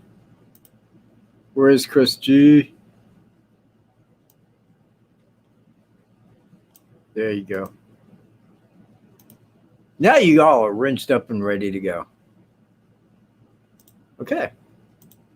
I am just handing out moderators in like no uncertain terms, people. Love good mods. Because then, you see, like they can kind of function over here while I'm like talking and rambling and saying shit about bacon. That's how it is. Are all the challenges met? What do you mean by challenges, Radar? Let me see.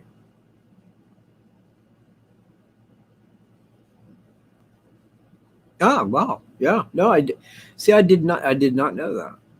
I have not watched CC more, and I try not to really watch a great deal of anybody's videos if it's on Delphi. And because people will say, well, yeah, but in this one they said, and I'm like, I don't care. because if I did not put it into my head to look into already, it means very little.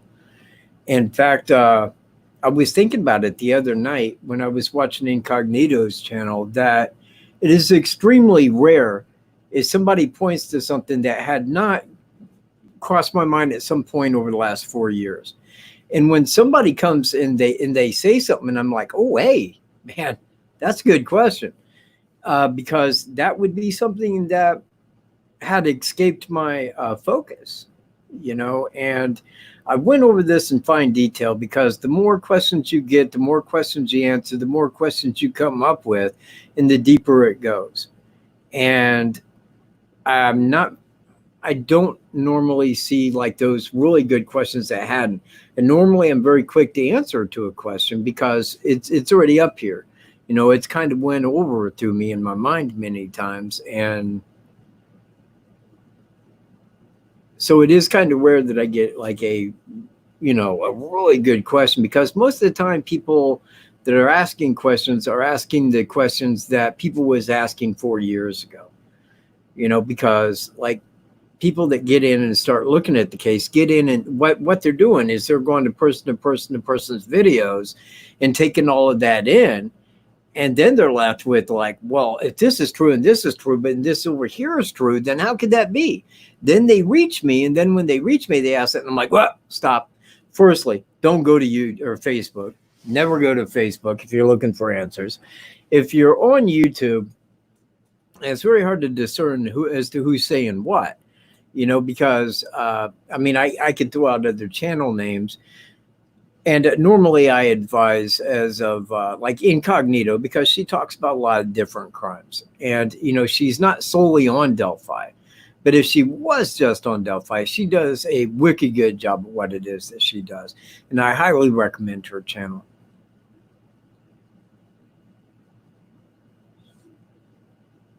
The birthday bone for the Crown Prince Challenge? Oh, shit. Hey, what, man? Hey, people are like, talking about your birthday coming up, man.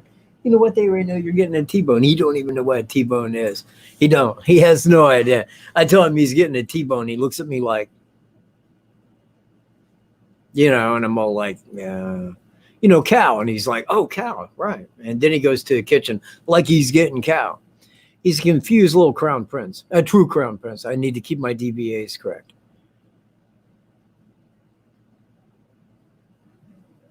The show that I'm going to be on will be on Saturday, July 27th at 9 p.m. Eastern time. Go to Incognito Society's channel, and that's when it will start right there, Johnny on the spot. Don't be like me, because the one time when I showed up, right, and I'm sitting there like waiting for it to begin. Like 25 minutes went by, man. I'm like, okay, we're still waiting here. Just calm down. She'll be here. So I called Incognito. And I'm like, oh, June 27th. My bad. I'm confused on my months. I've been thinking July for days. Apologies. It is June 27th at 9 p.m. Yeah, right, man. Well, man, you always watch, Chris. Man, that's when I'm there, I see you, But look, man, Chris G's going to be there. So, we'll all be like involved, and it'll be a big day. And everything that was known about Daniel Nations by myself and Greeno will come out right there. If you consider him to still be a person of interest at this time, kindly watch like prior press conferences by law enforcement. He was cleared more or less at the first year press conference. After they went down and talked to him, they had already spoke to his wife and everybody that knew him, and they put it all together and said, yeah, he didn't do it. But again, they have DNA and fingerprints, so it tells me right away, since his DNA and fingerprints were already taken in Indiana, they knew before they even went out there that he didn't do it. But they were playing along with the media, play up a person of interest. We're going to play him up as a person of interest. Right on, man. Makes it look like we're, that's what it amounted to in the end.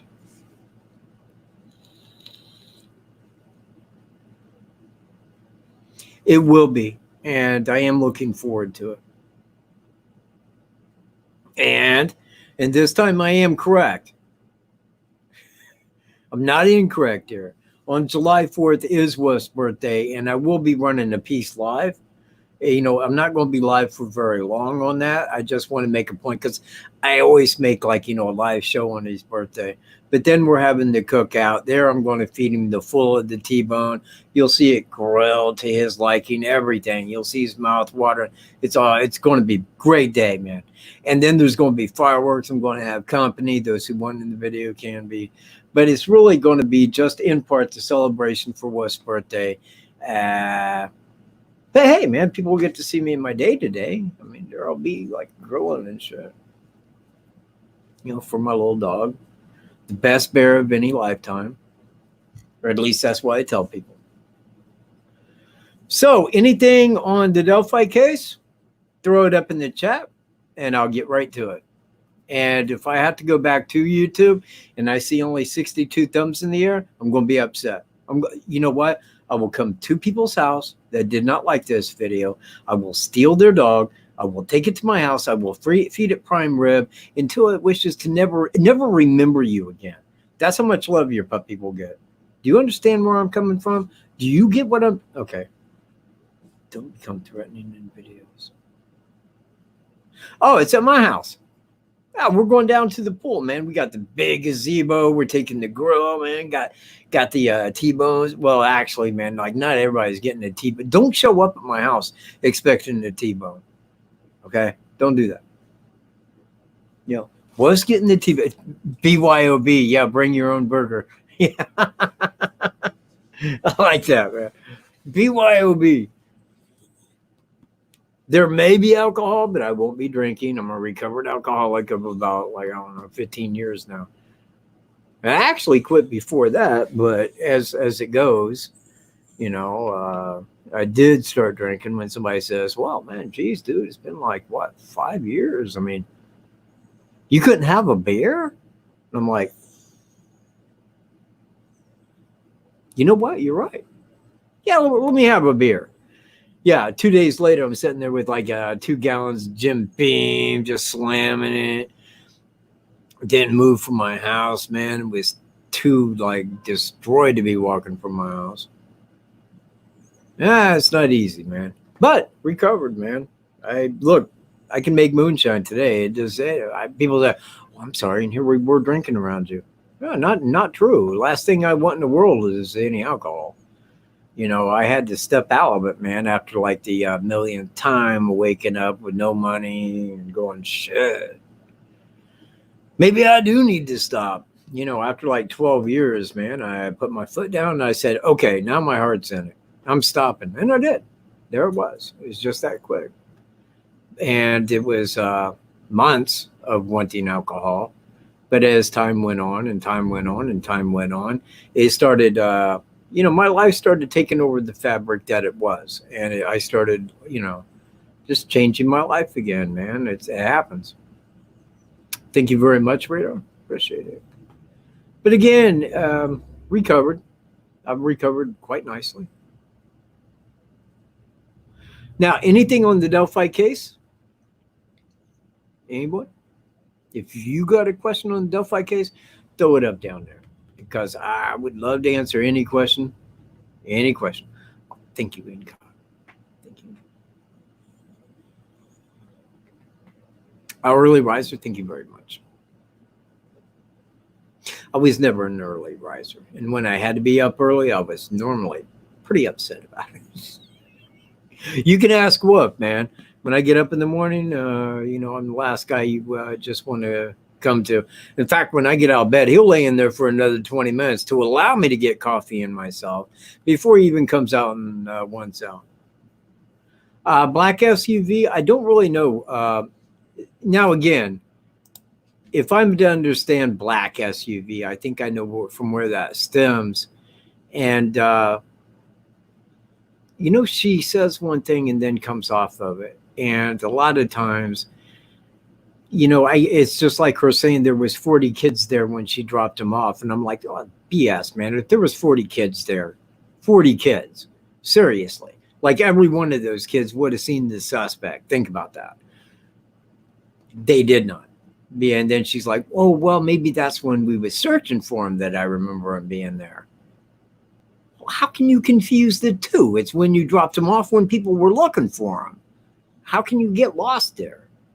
And yeah, I thank you, Incognito, because I did think it was dark, not black. But then again, you know, but I don't know. I'm sure that there was a vehicle parked there. And law enforcement has even said that there was a vehicle parked there that they believe to be the suspect's vehicle, but they never gave a make, model, or color of that vehicle. Now she's saying it's a dark SUV, and it may be a dark SUV because I cannot say specifically what vehicle he drove.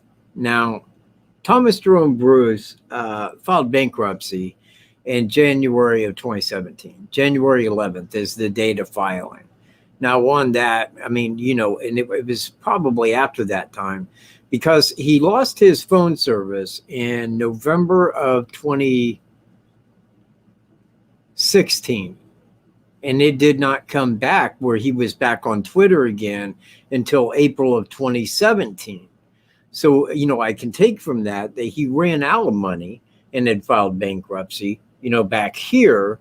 But then as up to April comes around, he was employed again and making enough to, you know, have cell phone service. So in that, he had a 2017 Kia, I believe, and a Volkswagen, was a Passat that was red, I believe. But being 2017, and people go, well, he could have got that in 2016. I'm like, yeah, but at the end of 2016, he was out of cash. Nobody's going to go buy a new vehicle that's a 2017 brand new model when they know that they can't cover the payments. You see where I'm at? So I believe that that was bought after the fact. Now, that kind of goes back to, well, what vehicle did he drive there? Well, I don't know. I mean, his wife had a couple of vehicles that I'm aware of, and they were in constant change over the years. If you go back to 2012, you know, 5 years pre that, they don't have the same vehicles that they had 5 years prior. So I don't know what vehicle he drove. Law enforcement hasn't said what vehicle he drove. They never gave a make or model or color of it. So am I to believe her when everything that she stated to a degree and everybody's made something of to me has been wrong? I don't, it could be true. It may not be true. You know, it's the same thing. If somebody says something and then comes off of it, well, why? I mean, why did you say that? You know?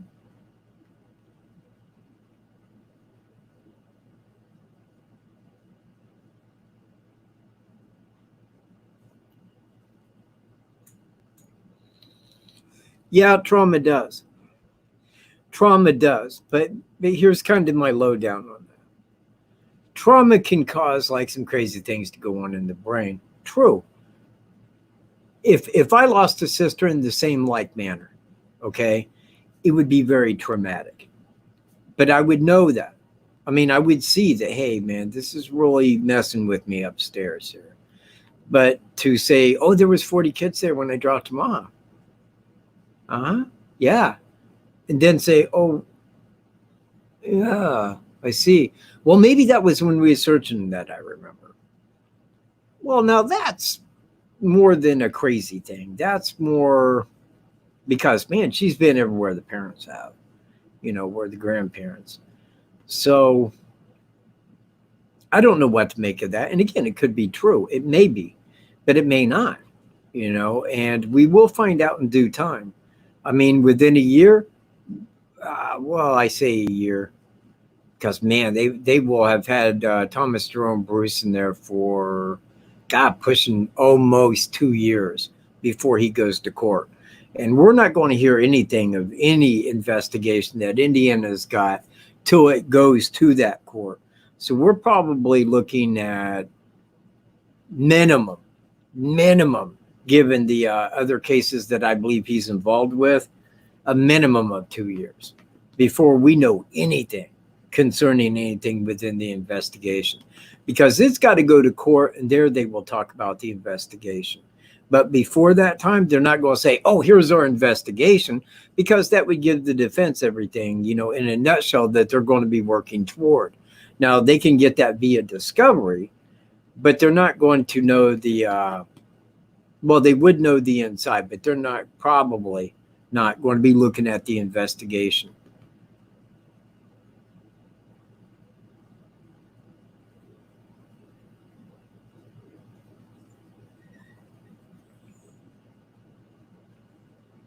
Yeah, you know what, Sabina?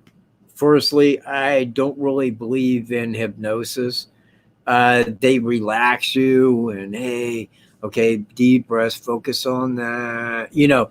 And what they're doing is they try to get your mind to relax, to recall, so that your mind isn't distracted by other things. It's like a mind of no mind. It's like meditating.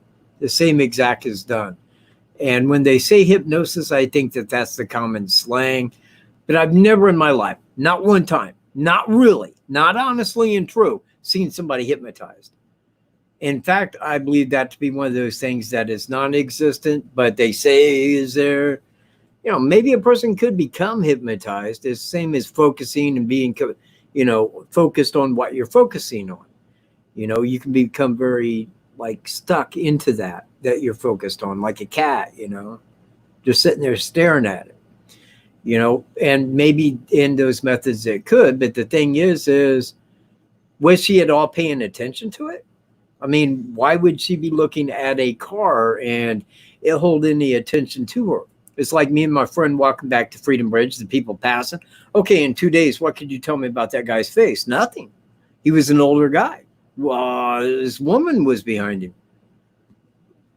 Flannel shirt guy had walked by him. That's all they did. They walked by each other. Hey, how you doing? Pretty good. And the guy kept on his way. There's no reason for alarm, no reason for suspicion. He didn't know what happened. It was the last thing that was on flannel shirt guy's mind. So he didn't put anything into it. How? Had somebody sat there and talked to the guy for a couple of minutes, like the lady walking her dogs, then you're going to remember key items. I don't remember what his eye color was, but I can say that it was not blue eyes, you know, like my eyes. And again, that's why I told the investigator, I'm like, dude, look at me. Fucking look at me, man. Do I look like Bridge Guy to you? Look at my eyes, man. Jeez. Then you will have details, because when you stop and you talk to somebody, you're looking them right in the eye while they're talking. You start to remember details about their face. And that is where they got the... I'd be hard to do, man. Just a little watch the watch, dude.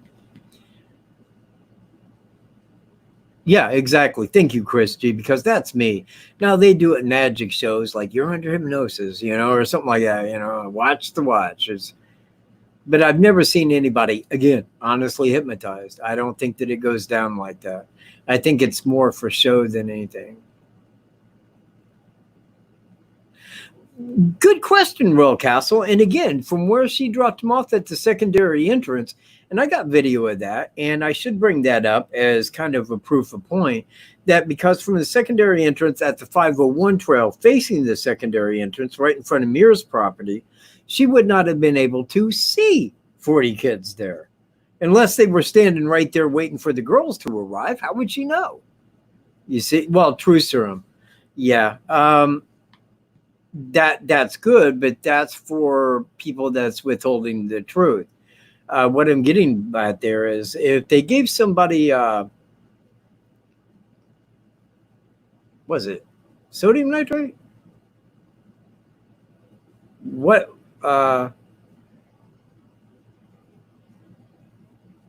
Somebody give me the truth drug. Sodium pentothal, something in that line area.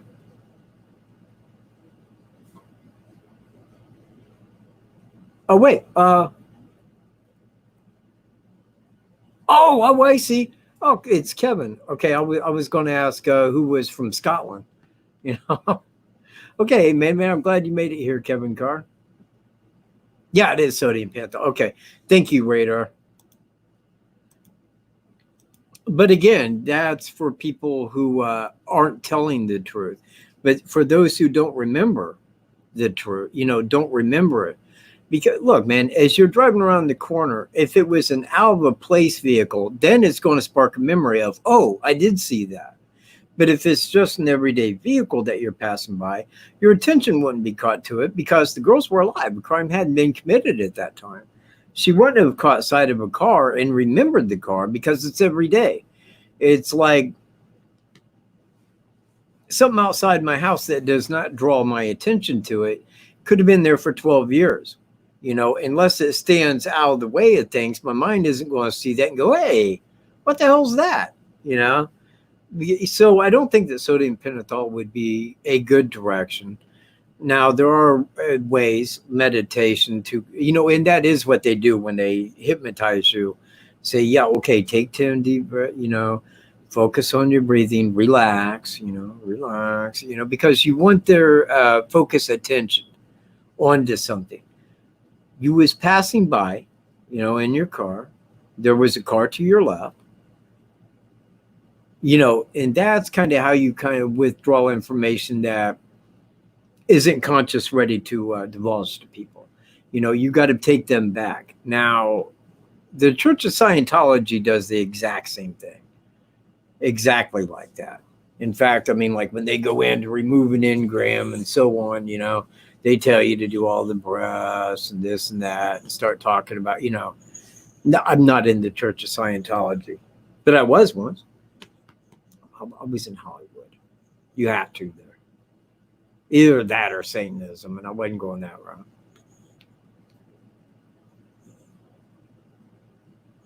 route. Thank you, Crime and Innocence. Right. There you go.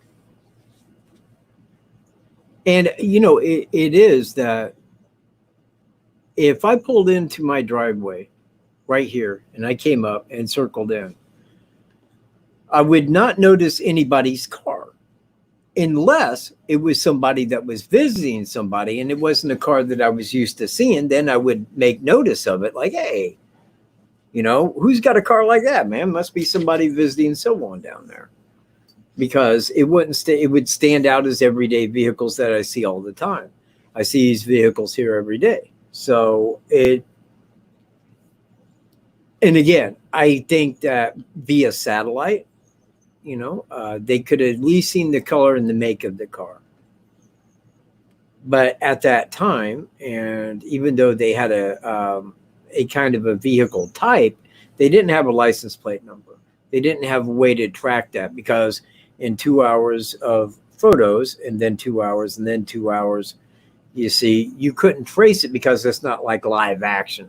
You can say, oh, he left here, he went up this way, up 25, hit Lafayette, back down, headed, you know, they wouldn't be able to do that every 2 hours.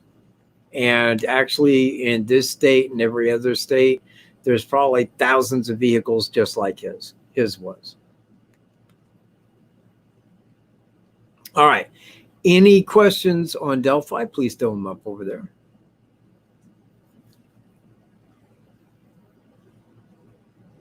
Oh, whoa. Not necessarily so. I mean, and I agree with you, but there is a parking area there on the west side of Freedom Bridge. That's where you go up what is now 300. It begins Old State Road 25, and then it takes the dirt path upwards to the parking area and then hits the trail.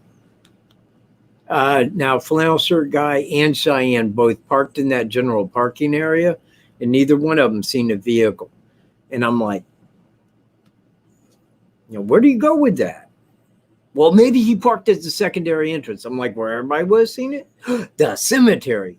No, man. If it was at the cemetery, people would have seen that, and they would have called the mirrors up and said, hey, there's somebody parked at the cemetery, and they're not in their vehicle. It's not your thing. I think they're on your property. You better get back there and check it out.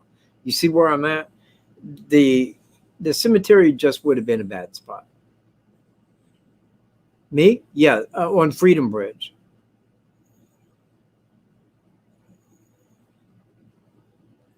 That's where the, here, I'll go pull that up real quick. Give me a second.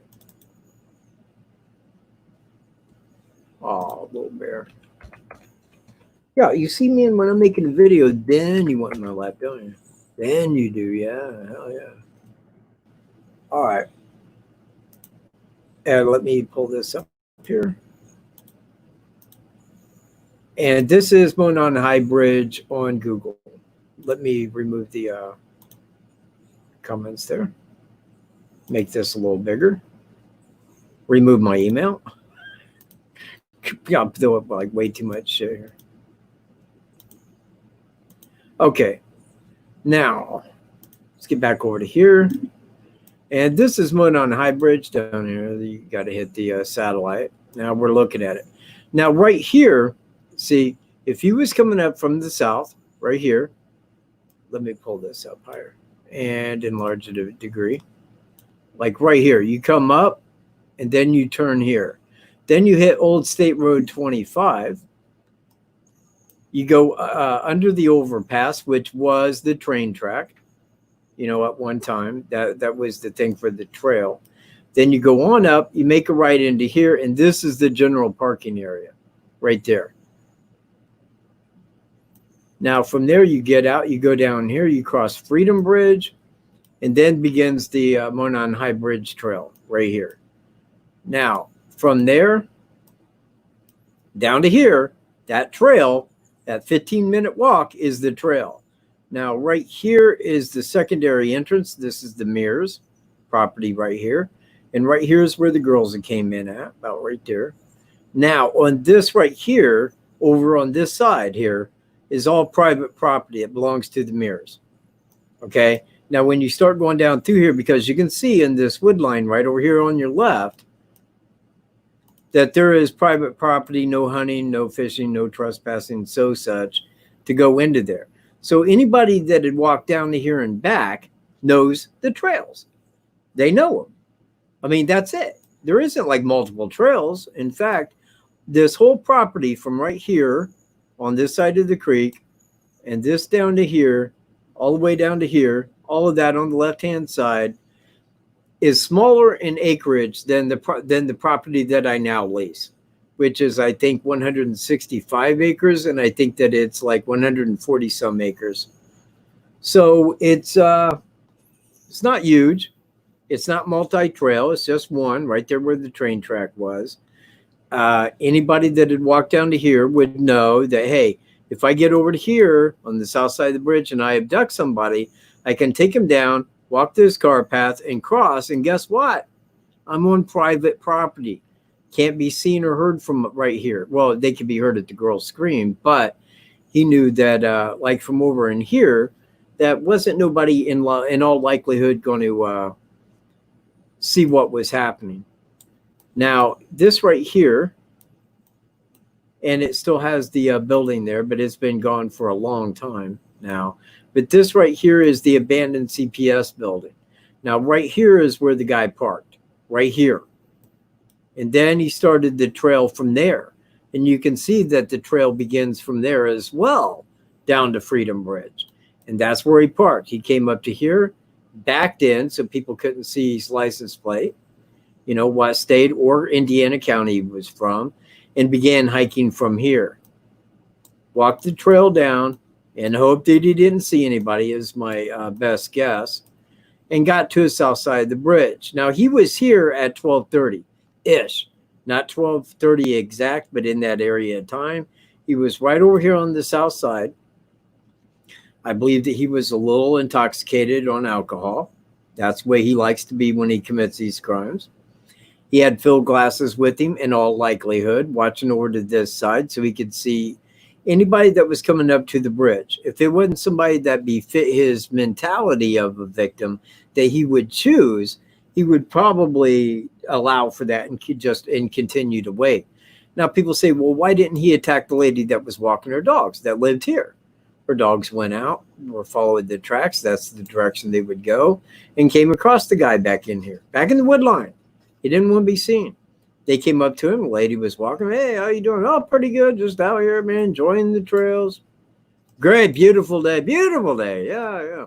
Just happenstance talk. But in talking to him, she would have a much bigger idea of a much better idea of what he looked like than somebody who had just walked by the guy. You see where I'm at? That person, you know, so like a couple hours later, like, oh man, a guy did. I seen him and he was dressed like that. What his face looked like? You know what? You're going to have to hypnotize me. You know, you're going to have to do something like that because I don't remember exactly what he looked like. He was a bigger guy. I remember that. You know, but he wouldn't have the details that the, oh, I'm sorry, Bear. I was just scooting you up a bit. Jeez. So I think that that's where they got the main details on the first sketch. And that first sketch did look like Thomas Bruce. So much so that St. Louis County called Carroll County and said, hey, we arrested a guy down here. He was dressed exactly like Bridge Guy, okay? This guy had never been caught committing a crime, had no DNA or fingerprints in the system till we arrested him. And he looks like your sketch. That was enough for me to say, yep, I'm going to go look into this guy, see what I can't find out.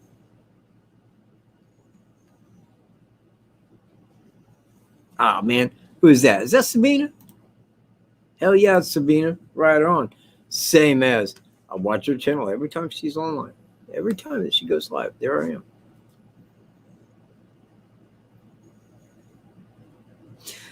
Okay, well, it is after 8, and I'm going to wrap it up. If anybody has any final questions, throw them up now. I will get to them in the immediate for you. If you don't, I'm going to be taking off.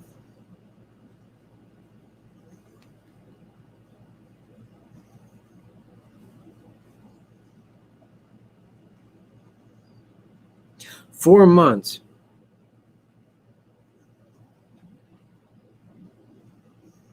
They're not going to, Kevin. In fact, they went as far as to take offline everything that involved the FBI going down to St. Louis and getting his DNA. Now, I heard through a very reliable source. They reached I think it was a newsroom correspondent, and they said that they were told that they was asked to take down all items like that off the internet until at which time he went to court in October. Now, why would they do that? Why? I mean, when they went down and got his DNA, it was all the news.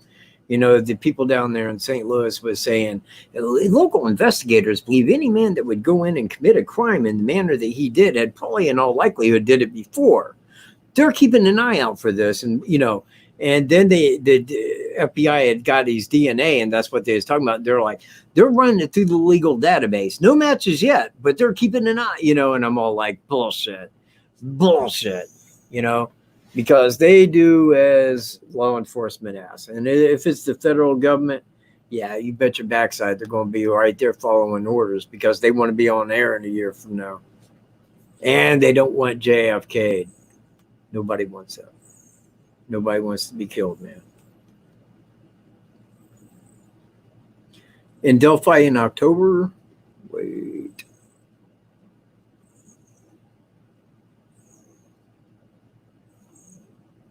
No, the first sketch was the older looking one. The younger sketch was the second one. They released that at the Delphi briefing, Carla. Oh, Rodzilla, man. Oh, man, see, you show up when I'm getting ready to leave. Jeez, Rocks. Whoa. Man, now I'm going to be taking off and I'm going to feel bad about it, man. I'm sorry. Jeez.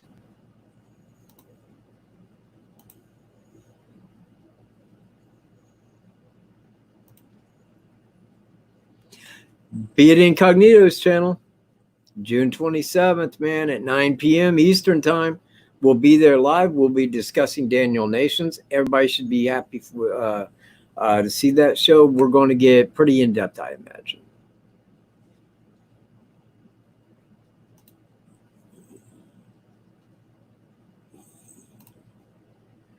Thank you very much. And Woof, send your thanks. Send them, Bear. Hey, a sleepy old man today. And knocked out a little bit. Well, yeah, because if he wasn't up here in my lap, he'd be standing there staring at me. And again, when I'm over at my computer, he just like, ah. But if I'm making a video, he's right there, man. Right there on the spot.